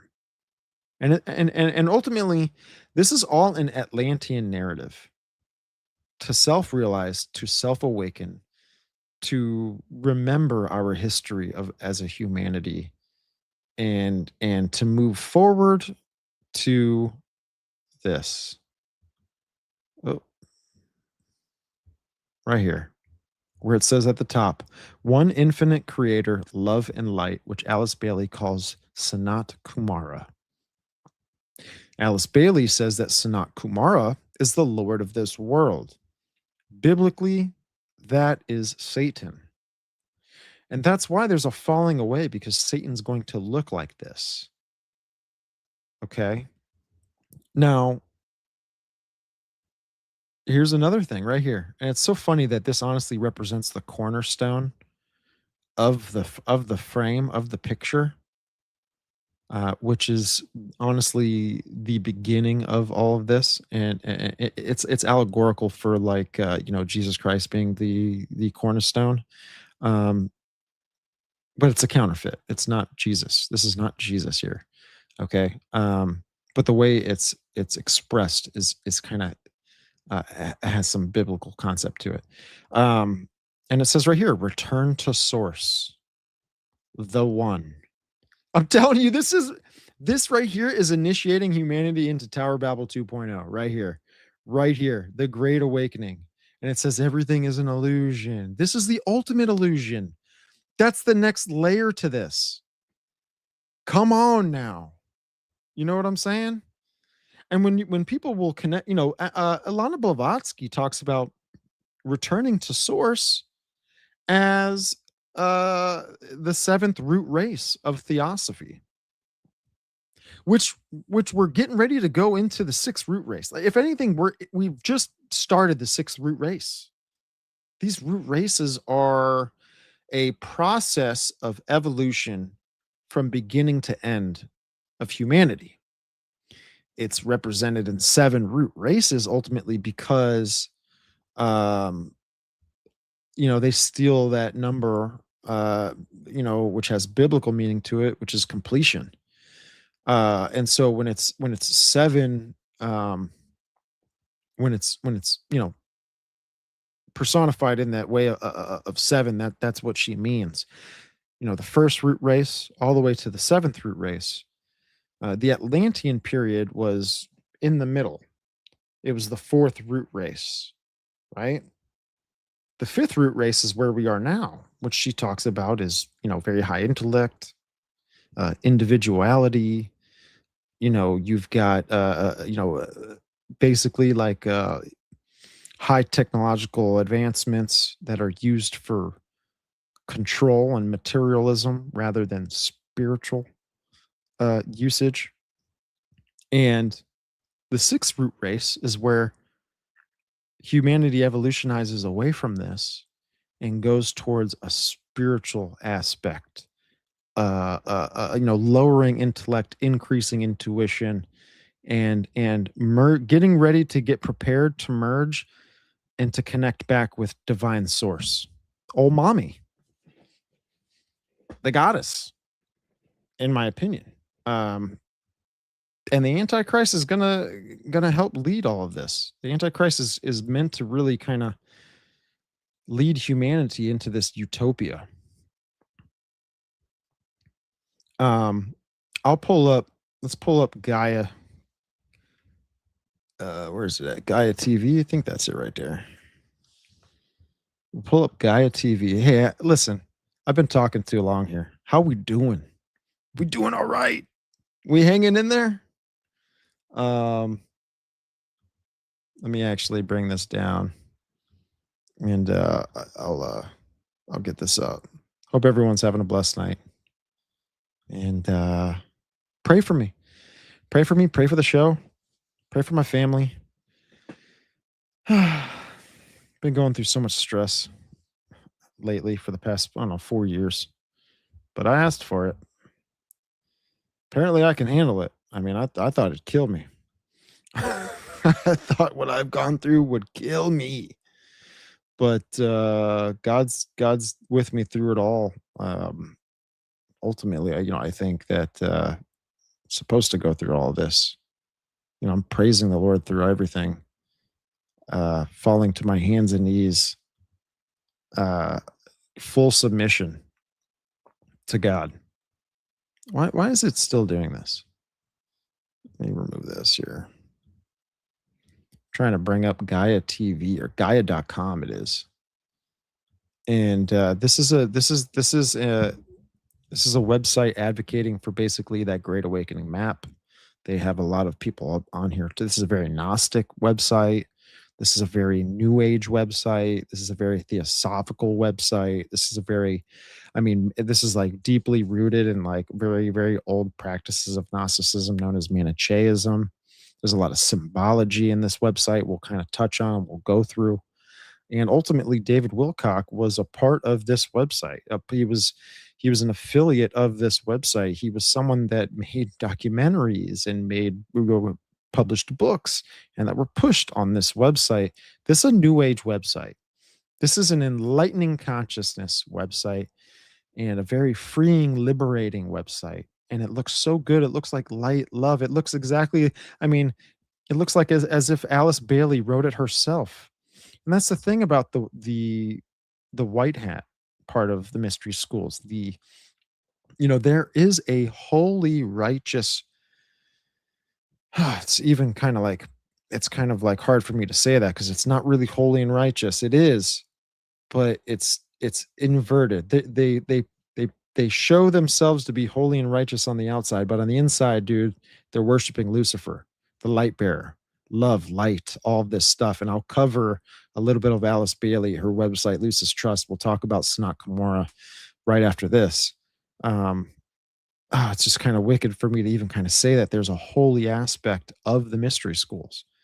There's a dark aspect of the mystery schools. Aleister Crowley, Jack Parsons, these people that would, do all these kind of sacrificial rituals and pentagrams, Satanism, all this stuff, right? It is an evil side of it. But ultimately, Lucifer umbrellas himself over both of these divisions because it goes all the way back to the tree of knowledge of good and evil, right? The Bible's wonderful. The Bible lays it out for you exactly the nature of who he is. So let's bring this up. Expand your mind, transform your life, dude. It's the first thing you see, bro. Oh man. Look, divine science in the background. Look, rewired. This is a symbol for basically hemisync, where they want both of your brains to work together. They want the male and the female side of your brain to work together. They want the good and the evil side of you to unite together. Right? Look, mystery teachings, and it's like got the symbol of an atom behind it. You guys see that? Sacred geometry. The journey of remembering, dude, that's exactly what I'm trying to say with the Great Awakening map right there. Good way to kind of put it out for people, give you some visuals of what's going on, right? This guy here, beyond belief. This is so new age, ancient civilizations. There we go, right? That's more right here is kind of more Atlantean style agenda, right? Being brought back. Superhuman experience. You can do things with your mind. You can have the ability of telepathy. You can have the ability of telekinesis. You can lift things with your mind. You just have to harness. You have to harness that chi, that prana, that life force energy, and you could do what thou wilt. And anything you imagine to do, you could be able to do. Where do we see that in the Bible? That's Tower of Babel. This is coming around. Full circle, right? Sacred power. Here we go. We got chakra systems here, right? The 7 rays pretty much of Alice Bailey and the journeys into the soul, right? I mean, it's just the propaganda that's being blasted on this website is insane. Look, the lotus flower. There's the lotus flower on the website. Okay. The lotus flower, again, there's a lot of deep meaning to it, right? There, enlightenment and transformation, right? Purity amidst chaos, rebirth in the sun, resilience, right? All of this kind of stuff. It's very heavily used also in Buddhism, right? Which represents the path to enlightenment, the lotus position, right? Which is that Buddhist in that style that they sit in. That's to represent the lotus flower. Are we getting it yet, dude? Are we getting into this or what? It was also used, right? This lotus position in Buddhism, ultimately in meditation to focus the mind and mirror the flower's calm, right? Like to get into that meditative state where you are almost representing your own self, your vessel as this lotus flower. You hit through the chakras, get that Kundalini awakening, and you could be enlightened and consciously ascend. Oh, it's so wicked. The lotus is also a part of the mantra, right? The Om Mani Padme Hum. which is why I think Padme in Star Wars, which was named after this term, which translates to the jewel in the lotus. You know, Hinduism, according to the lotus flower as well, was associated with divinity, fertility, and prosperity, often used as a seat or throne for gods and goddesses like Lashmi and Saraswati, right? And here's colors of the lotus flower, right? White, blue, pink, red, purple, gold. So you do have some sort of parallel with some of the rainbow and all of that kind of stuff. Um, it's very wild. Look, we've got more here. We have a Jewish star here symbol. Spiritual AI. Goodness. And that's the thing. When humanity breaks away from this new world order, the the technology is not going anywhere. The technology is not going anywhere, okay? The technology is going to stay, but the philosophies of how to use the technology will change. It would be not for material purposes, not for dominion, not for control, not for authoritarian perspectives of this, not for technocratic use and all of this. They're going to actually use this for spiritual advancement. Okay. But here's the thing. Once humanity falls into this illusion, you know, it's going to turn. It's going to, you know, the Antichrist is like actually going to use this technology against mankind. But I think ultimately it's being set up that way because this is the persecution of the church in these times, you know, or else no flesh would be saved, right? Like when these things are popping off. So the technology ain't going anywhere. You're just going to have a side of humanity that's wanting to be spiritual with all this stuff, which will seduce and bring people into the ultimate trap. Look, you've got Knights Templar mysteries on this website, man. It's wild. Look, you've got a person here reaching, you know, going through the root chakra all the way up to the spine, all the way up to the crown chakra, and then you would kundalini. I can't get that accent right. I gotta practice that. If I'm gonna say like Kundalini awakening, I have to sound like that. I just think it makes it more epic, right? Look, and they're flashing 666 signs here with their hands, right? I mean, it's this website's wicked. Uh, for the normal man to come across this website, you know, they don't have the spiritual discernment to see how wicked this really is because of how much of light, love, and just you know, deception that it ultimately is. Just it gives off a stink, man, of just deception to me. Thank God I'm saved. This guy was on Joe Rogan's show, by the way, not too long ago, pushing the Knights Templar agenda, also talking about Gnosticism, the Hagamadi Library, and basically looking at Jesus Christ as this guy who learnt the mysteries and ascended himself. And that is a lie from the pits of hell.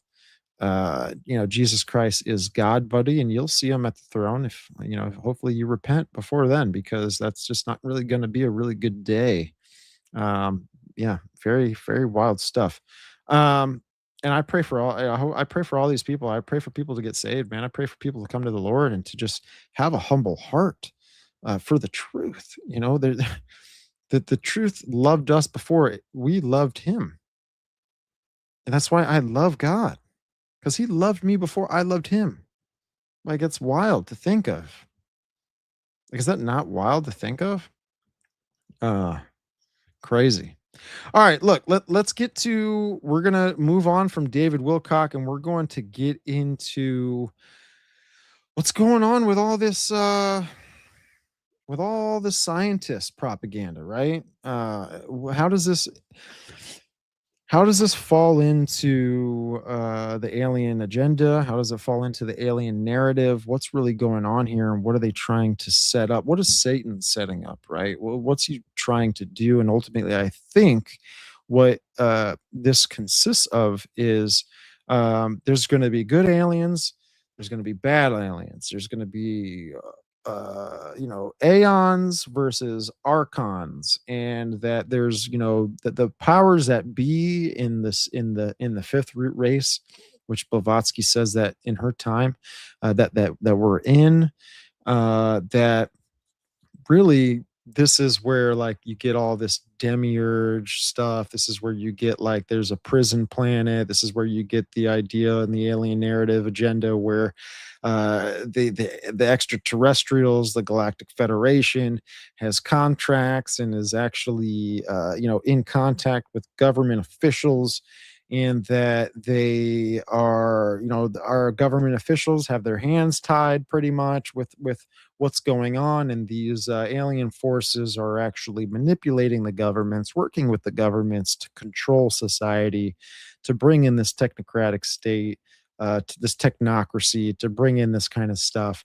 And so there's going to be a side of this agenda where this is where they'll be the archons. These will be like the forces that are keeping mankind from ascending and enlightening, right? And there's going to be good ones also, I think, brought into the story. There's going to be good ones that are going to represent themselves as Christ. They're going to represent themselves, as Alice Bailey talks about in her book, The Externalization of the Hierarchy, where these are these good forces, these aeonic forces, right, in Gnosticism, where they're here trying to help humanity enlighten.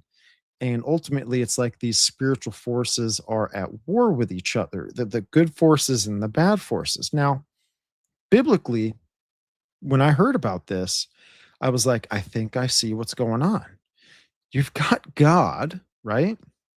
Right? You've got God, uh, versus Satan. You got God and his angels versus Satan and his angels, right? And it's kind of like Earth is like this playground for all of this, right? Like, do you think maybe there's something to that? Like, Earth seems to be like a playground for these forces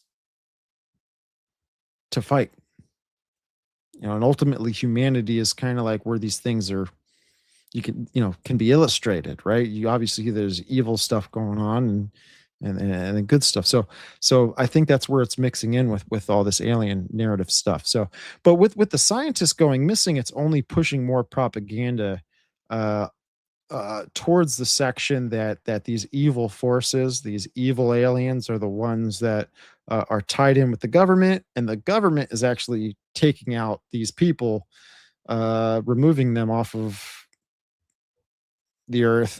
I don't know, like taking them out, right? I can't really say what I want to say, but to keep the secret quiet, to keep the secret, right? So it doesn't get out. Why do you think the movie Disclosure Day is coming out? Just go watch that trailer and you'll see that there's government forces in there that are trying to restrict humanity from knowing the truth, right? So this is all propaganda. This is all for the agenda. Jesse Michaels put something on X, and pretty much I'll just kind of read through it because he did a lot of research on this, and this seems to be kind of like uh I don't know, this is just kind of like propaganda. Again, I'm not trying to be a propaganda machine, but we're gonna read pretty much what he's talked about with all this. And he says, here are the facts about the missing scientist story. The Air Force general who ran Wright Patterson's research lab oversaw the Pentagon's most classified programs and was named in WikiLeaks emails as the central figure in UFO disclosure vanished from his Albuquerque home without triggering a single surveillance camera. 8 days earlier, Trump ordered the Pentagon to begin releasing UFO files. In the same 12-month window, the NASA scientists who co-invented the strategic rocket engine superalloy at the same Wright-Patterson's lab, overseen by the general, disappeared on a hike. I don't know why he wrote it like that. An MIT fusion physicist was assassinated on his doorstep, and a very polymathic Caltech astronomer working on the state-of-the-art Vera Rubin Observatory was shot dead on his porch. So he's kind of going through, what's happened to some of these people. There is a pattern. Scientists at the frontier of fusion, exotic propulsion, advanced metallurgy, and space surveillance are being silenced and taken out. We trace this history back decades and place it in the proper context. Scientific suppression in frontier areas isn't new. It's an almost ubiquitous historical artifact. Yeah, very interesting. I want to see if there's a kind of a 2-minute video clip that he has here. We'll play this, okay? He'll do a lot of the talking for me, and I'm gonna go use the restroom. Shout out to everybody in the chat. Let's go. Put a thumbs up if we're having a good time. Put a thumbs up if we're having a good time. This got 250,000 views, by the way. Whoa. Let me share this up here. I'm taking too long here. Let's go, baby. Hey, I got my floors done today. My flooring is all in the house, folks, ladies and gentlemen. Let's go. That's going to speed up the plumber. That's going to speed up the electrician. That's going to speed up the HVAC guy. They're going to come in, put their final touches on things. The inside finishes the house will be done within this week. And pray for me and my project that has been a 4.5-year project. It's way too long for people to go through with building a home. And so just pray for that. Pray that I can get in there within the next 2 weeks. And yeah, I'm going to be out there and I'm going to put my feet in the dirt and I'm going to roll around like a cow when I'm out there. And I got cows out there. So it's going to be fun. It's going to be exciting. I'll be able to hopefully make some pretty cool content out there to show y'all what I got going on. What am I working on? You know, do things with the garden, the chickens, and all that kind of stuff. It'd be cool to give you all a POV of a little bit more of who I am and what what I want to do, right? What I want to do. So let's share this up here. Got Jesse Michaels in the house. This guy is part of the agenda, unfortunately. But I have love for him, and he needs to stop spreading alchemical lies on the internet. But it's all good. He loves it. It's all an illusion for him. And the alien stuff can be like that to some people. The alien stuff could really be an illusion to people, something that is like a drug, right? It really can. All right, let's roll. What do you call it when a retired Air Force general, one who once ran the most notorious lab in UFO history, vanishes from his house in broad daylight? The general was involved with the Pentagon's most advanced aerospace research.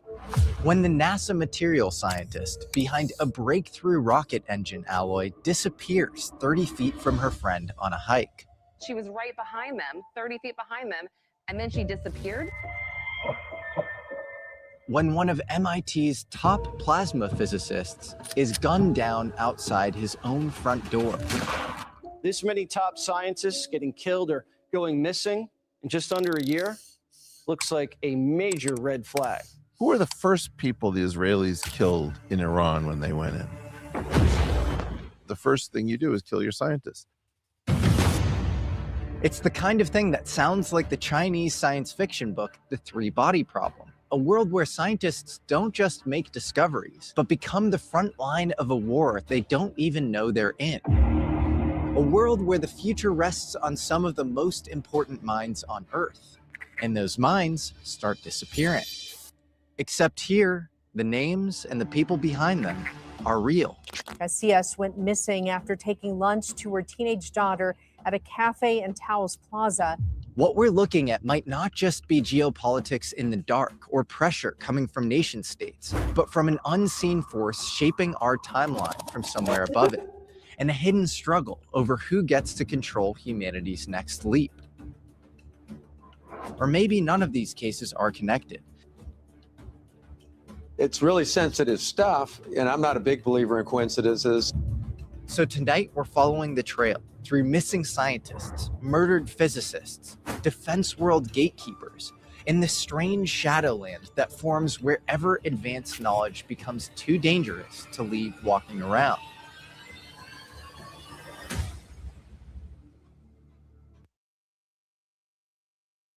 Yep, there it is, right? That's kind of what's going on with all these missing scientists and all this kind of stuff. And I just think it's nothing but propaganda ultimately to kind of bring in the ideologies that almost are illustrated in the movie Independence Day Resurgence, right? In the movie Independence Day Resurgence, I'll actually, you know what? I'll describe that here a little bit after, um, where I wanna share these videos here too. This is um trying to see honestly where it is. I have just so much stuff here.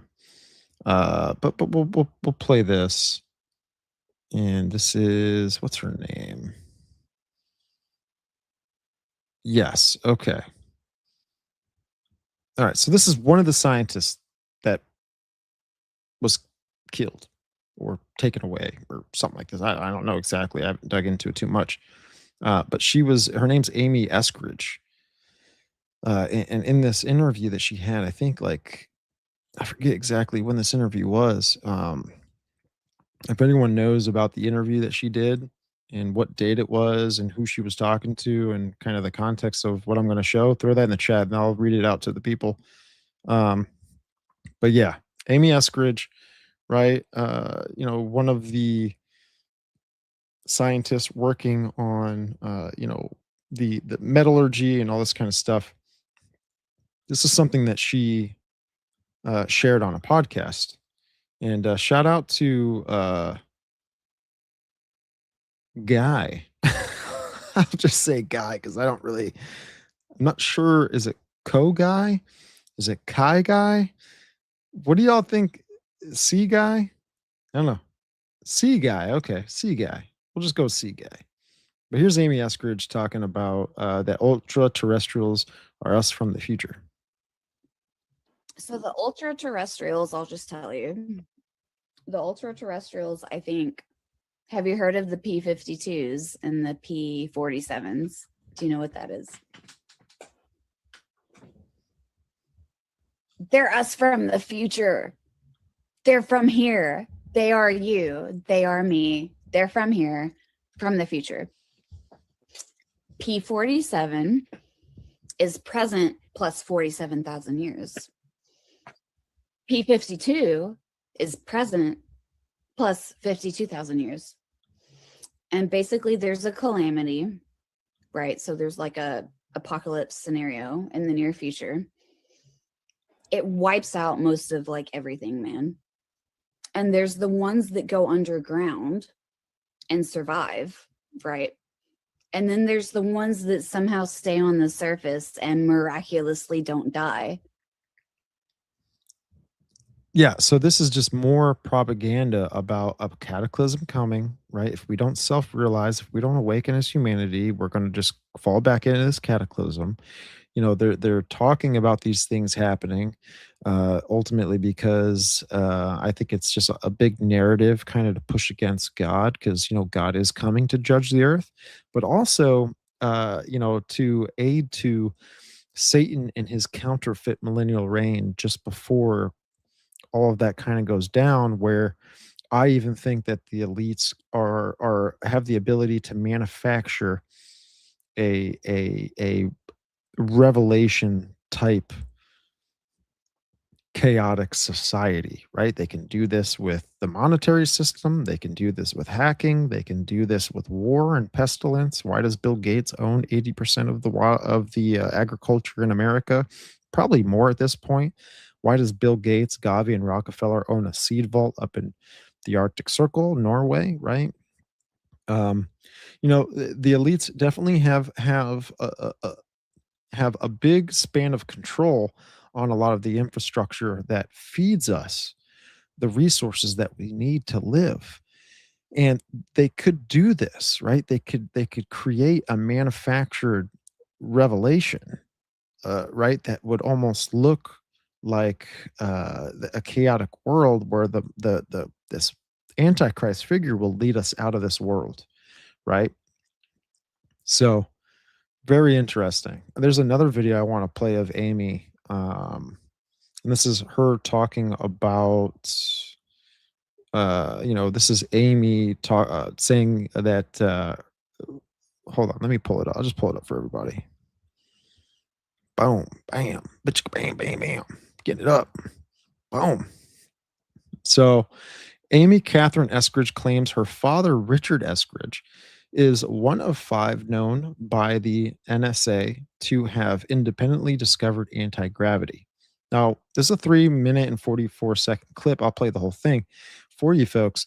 But what's interesting about the last video that we just saw, in the movie Independence Day Resurgence, okay, because that's what's being played out here, there is an AI, artificial intelligent civilization that comes to Earth and is trying to warn mankind that there's an evil alien race coming, right? And this AI alien woman, that's not a woman, but it's the AI personifying itself as a woman, like what Sophia falls into this narrative with what Bledsoe talks about, that the lady is going to awaken humanity when there's bombs flying in the air, there's nukes flying in the air from Iran and Israel. This is what Bledsoe says. And again, this is all just a narrative, right?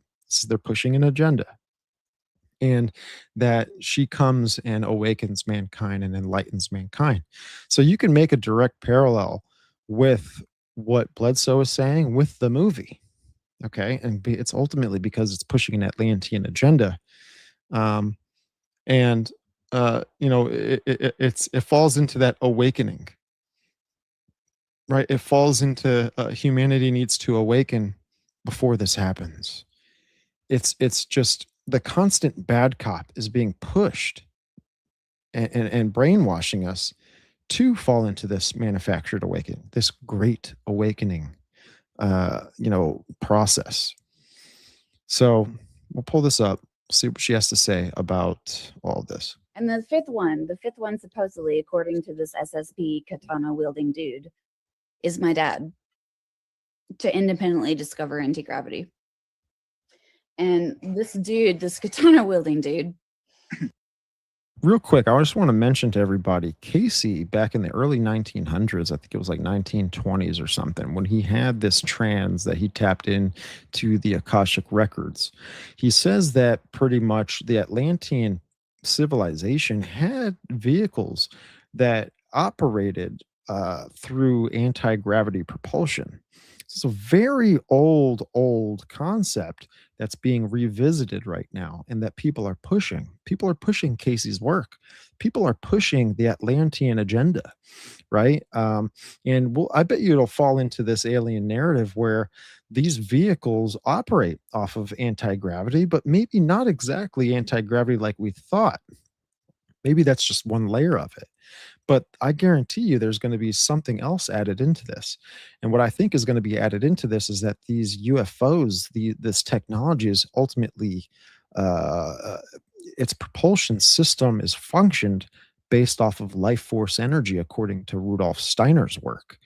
And that life force energy connects directly to the goddess. And I think that that's where it's going to connect again to the harlot in Revelation 17. Made a really big deal about, he was like, okay, listen to me. It's been independently discovered 4 other times. He said it has been suppressed every single fucking time. And he said, I don't think they're going to suppress it Sorry about the language, just throwing that out there. this time. He said, I think you're in the clear. He said they obviously know about you, because I've had multiple, both protective and threatening interactions with various agency affiliations, whatever. He was like, if you haven't had a US government agent come to you and say, stop, shut the fuck up, stop, shut the fuck up. If that hasn't happened, they're going to let you do it. They're going to let you do it this time. He said it's been suppressed every other time. This time, they're waiting for someone to publish. They're ready. They're waiting. There are SSP motherfuckers that are fucking twiddling their thumbs. Like, is Amy not going to publish soon? Gah, we've been influencing this bitch forever. Doesn't she know we want her to publish? Jesus. Like, there's multiple people doing that right now. And on the other side of the fence, there's multiple parties looking at each other like, Didn't we tell this bitch 3 years ago that we kill people for this? Is she not listening? What is she doing? She's still doing it? What? We told her we were going to kill her 3 years ago. So I have these two different scenarios floating constantly in my life, where I have people being like, do it, do it, do it. You're the one, do it. And then I have multiple people being like, they're going to kill you. Don't do it. They're going to kill you. I have like multiple of these whispers in my ears. I can't even describe it. It's crazy. And then I even have the people that are like, this happens too. They're like, you know, they kill people for this, right? And then they're like, because you're a young woman, they're going to rape you before they kill you too. And I have people digging through my panty drawer, breaking into my apartment, digging through my panty drawer so that I notice. Like, I have crazy fucking threats going on right now. And it's stressing me out. You know, I want to mention too that could all be a part of her being psyoped, right? You know, where they're playing in with this storyline, because ultimately it's for the global consciousness, and how humanity is going to have a general perspective of everything playing out. I even think that it's a part of Satan's agenda to even take out his own people. You know, he's not a faithful entity, right? He'll tell you something, he'll lead you in just to use you, and then ultimately destroy you, because it adds into a deeper parts of the global agenda, right? So it's all to setting up a magic trick. It's all for setting up an illusion. It's stressing me out, dude. I'm stressed. According to my secret space program, time traveling, katana wielding, chess playing, Japanese, like genetically engineered fucking sources, I don't know. If you believe that guy, he says that the NSA has a list of 5 people that have independently discovered what is colloquially but inaccurately called anti-gravity. They have a list of 5 people for the NSA. And he says, well, he told me some of them, and I think I filled in the blanks for the rest of them. So Tesla, he says, is the first. Obvi.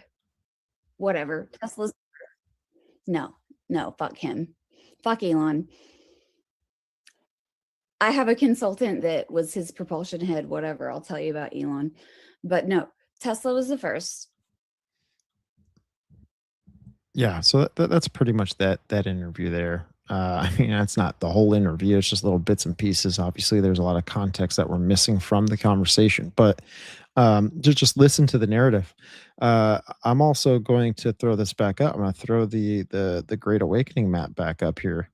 I'm going to show you exactly where this falls in with the map. All right, right here. This is exactly where this falls in with this whole entire idea of a Great Awakening project here, which this is all one grand psyop, ultimately to initiate a humanity into an illusion. And it's so funny how it says everything is an illusion. It's like that, you know, they kind of got to like throw that in front of you there. But she mentioned right here, SSP, whistleblowers. That's part of it. That's part of it, folks. That's what's happening here. Take a step back. Take a step back and look at everything. Look at all of it. Look at all of the material. Don't have tunnel vision in any of the things that are playing out. You really have to take a step back and understand that it's being all played out by the Lord of this world, ultimately to bring humanity to this deception right here. That's the only thing I can do. I can only try and, you know, get my perspective out there to others, because this is exactly what I see happening. And I think we're right here. It's so funny how David Wilcock, the Law of One, this gentleman passed away, very sad, but he was a part of this whole project. And it lines straight up with whistleblowers. If we're moving northward on this map, you know, and the start is here, all these things, I mean, I've even talked about these things on the show. I've studied this specific part right here, the Vatican and the telescope stuff, right? But this is where it all kind of starts. It started with the cabal, deep state, Illuminati, and now we're right here. We're like almost halfway through. Y'all getting what I'm putting down here? Right? Like it's crazy. Look, Bashar. This is the homeboy that's channeling entities, right? All this stuff is being played out. This is one big psyop. It's wild. And we're almost halfway through. I think it's very interesting. And when you look at the Trump Accords coin, you see Saturn being at the top of that coin almost, and that's moving up the map. That's to come in the future. All of these things that are represented on this map, which I think was done by the government and put out into the public forum for us to see this, to get people to fall into this, this grand illusion. And it seems like we're right here. And so we're slowly starting to get some information about Sidonia from Alberino, and the fallen angel narrative is also playing into this illusion as well. It's just very, very, very fascinating stuff. And the best way to get here is where I think I want to kind of land this bad boy and talk about these a couple of concepts here where Discordianism is being played out. Like Discordianism is being played out. Oh, my brother Chris with the super chat. Let's go, brother. Thank you, man. He says, the crazy thing is that a grand intelligence is driving every one of these topics. You're right. You're right, man. It really is. It really is. It really is. I mean, just look what the biggest podcast platform's talking about. The biggest podcast platform in the entire world, Joe Rogan, is also pushing this narrative. Why do you think he's a part of the legalization of ibogaine? It's to push humanity into the sixth root race.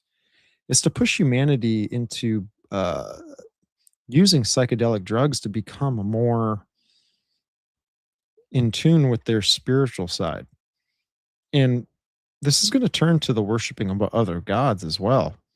This is going to turn to more of the illusion that there are good aliens here trying to awaken us and trying to enlighten humanity to separate from these archons, these bad aliens. It's wild.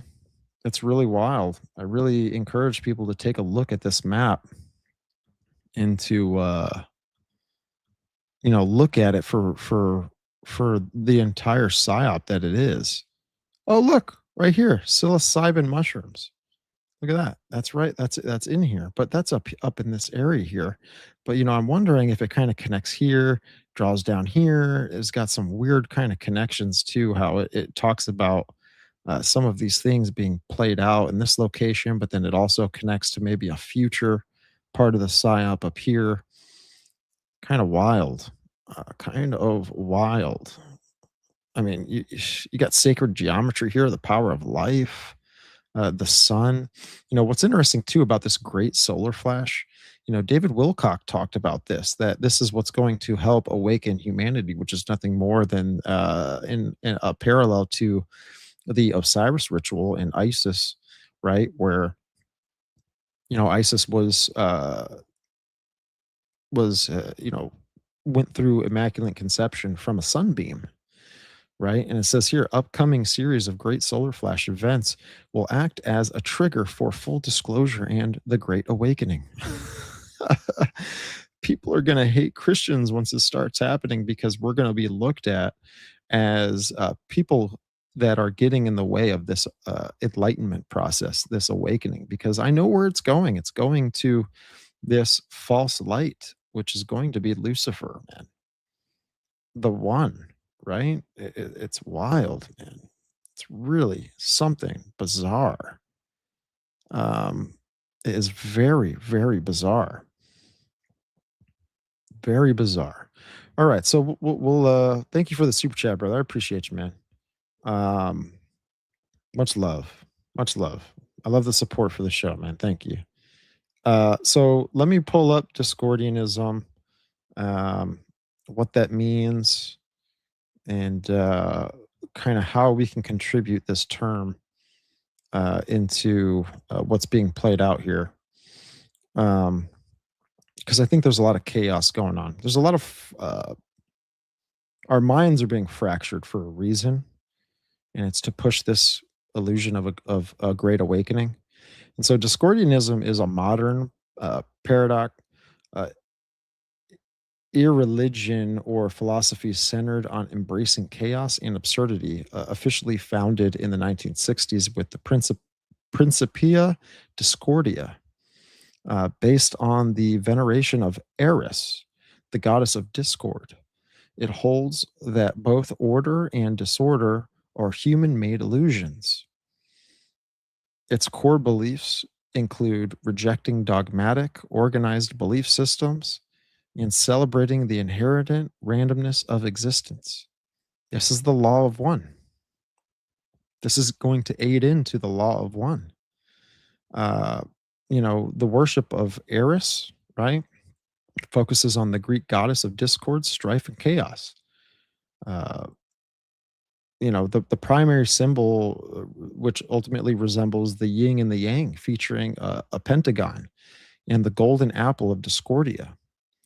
Again, what does that fruit that came from the tree represent?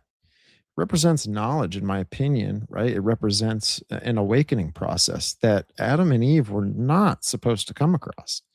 Adam and Eve literally said, do not eat from, God said to Adam and Eve, do not eat from this tree.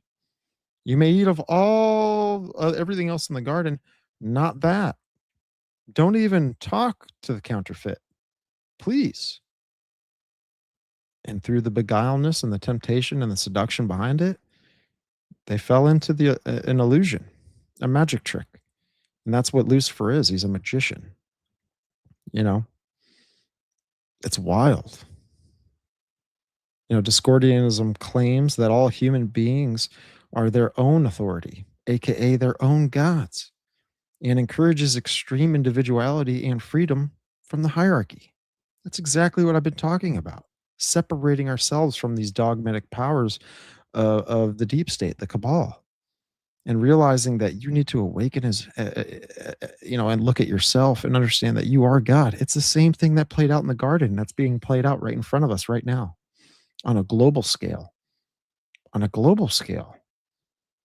Right? A key tenet stating that all things happen in fives or are related to the number five. This is what is being played out here. And shout out to my buddy John. With We've read the documents. I saw a stream he did, and he was talking about Discordianism. And John's a true watchman, man. Like, that dude's watching for all the layers of deception, in which we all should.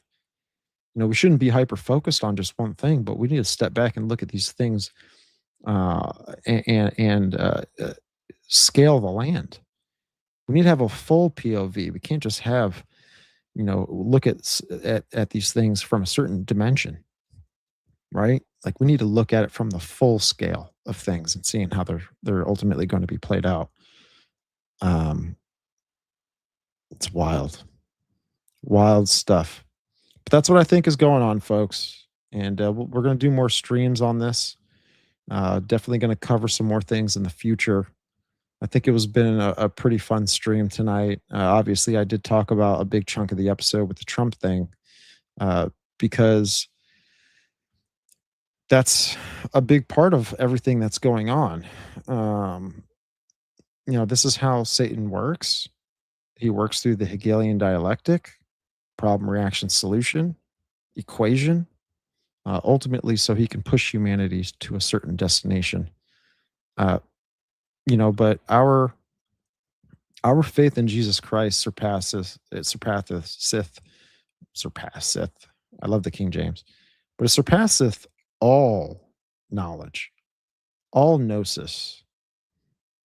And that map that I showed is nothing but gnosis. It's nothing but an initiation of humanity to fall into the white magic of the occult.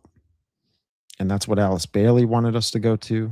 That's what Blavatsky wanted humanity to go to. That's what the New Age movement wants us to go to. And ultimately, I really think that the people that we see in the world being advocates for these things are initiated into that already, if they're ignorant or not.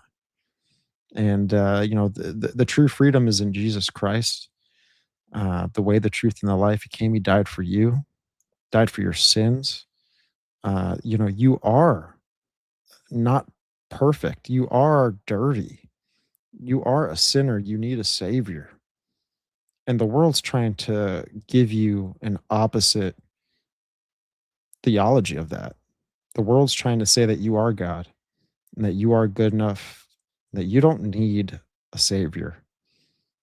And so if people could just kind of have a humble heart with the gospel, then you'd be saved. Ultimately, if you feel in your heart the fear of God, that he does have the power to both, kill the body and the soul. It's like, all right, what do I have to do to kind of make sure I'm good here? Right? Like, that's the truth here. And the world is going to preach something completely different. So just be aware of that. If anyone wants to reach out to me, in a personal matter about faith, about the gospel, just email me, shoot me an email. I'd love to get with you, talk with you, and hopefully be there to answer certain questions biblically for anyone that wants to reach out. Yeah, yeah. But hey, that was a fun stream. I hope everyone has a great night. We're gonna get back on it tomorrow, and going to continue to expose the multiple layers of deception that are being played out in our world. And I just pray for God to continue to use me, continue to give me the courage to continue to use the platform that He gave me, and to get the gospel out there to whoever's listening. And I only really care if as long as it impacts one person, that's all I care about. I don't care about the clicks anymore. I don't care about the virality. I don't care about any of that stuff. If anything, I think, times are going to kind of get a little tougher, going to get a little faster. It's going to ramp up. It's going to get a little weirder. And, that's only making me want to fulfill and to go out and to be an advocate for the Great Commission, just like Jesus said for us to go and do. And, the world's going to hate this. The world's going to hate me, because it hated him first. And thank you everyone for tuning in. All right. Thank you for tuning in. Enjoy the little bit of the weekend you have left. We've got another grind coming up. Everyone's going to be grinding this week. Blessings to everyone out there. Prayers to anyone that needs it. Drop it in the comments, please. And if anyone wants to support the show, you can do that by heading over to patreon.com/the biblical hitmen. Get ad-free early access, direct chats, and community chats over there. Also, you can support the show on YouTube. I'd appreciate it if anyone watching this video gives it a like, gives it a share, drop a comment if you'd like to, but just make sure you also hit that subscribe button for being notified for further streams, further episodes, all that kind of stuff, because I'm going to keep working hard. I'm going to keep working hard at what it is I'm enjoying and what I'm doing and what God's putting on my heart. Also, if you folks want to support me, head on over to the audio platforms, Apple Podcasts, Spreaker, Spotify. Everything is in the description below for all of these ways to support the show. I would appreciate it if people come over to the audio platforms, give me a follow over there. Spotify, Apple Podcasts, Spreaker, anywhere you can consume any of your audio content. It's where the show is. I'm trying to be as diverse across all platforms as I can. Also, come follow me on X. I posted something about Nikola Tesla talking about a queen bee hive system, where he basically says that the future of humanity needs to be matriarchy and all this kind of stuff that falls into more of the harlot conversation It actually got over 70,000 views, and I'm glad that it got that many views, because that is also what's coming down the road. And this is nothing against anything against women, okay? Please don't get that twisted whatsoever. I saw that a lot of people didn't really appreciate that post, because I had a lot of feminists in the comments just kind of, belittling what I was trying. The ultimate, I mean, the ultimate idea of what I was trying to get out there. People took it and they misperceived it, and they shared their mind with me on there. But it just is what it is. Yeah, come follow me on X. I'm enjoying that platform, and getting out certain research and information out to the people that want to hear what it is my thoughts are, or read what my thoughts are. But yeah, thank you everybody. Also, social medias, Instagram is another one. And I'm really only on X and Instagram. I am on Facebook, TikTok, and other stuff. I don't know, but I'm really just kind of focused on X for the most part, and I go on Instagram maybe just rarely throughout the day. But yeah, thank you everybody for tuning in. Shout out to the folks that laid in the super chats. Thank you, Jeffrey. Thank you, Craig. Much love. Thank you, Christopher. I appreciate the support, the financial support, and all those things. God bless you. God bless you all. And hope to see you again soon. But that's it. That's a wrap. Good to see you next time.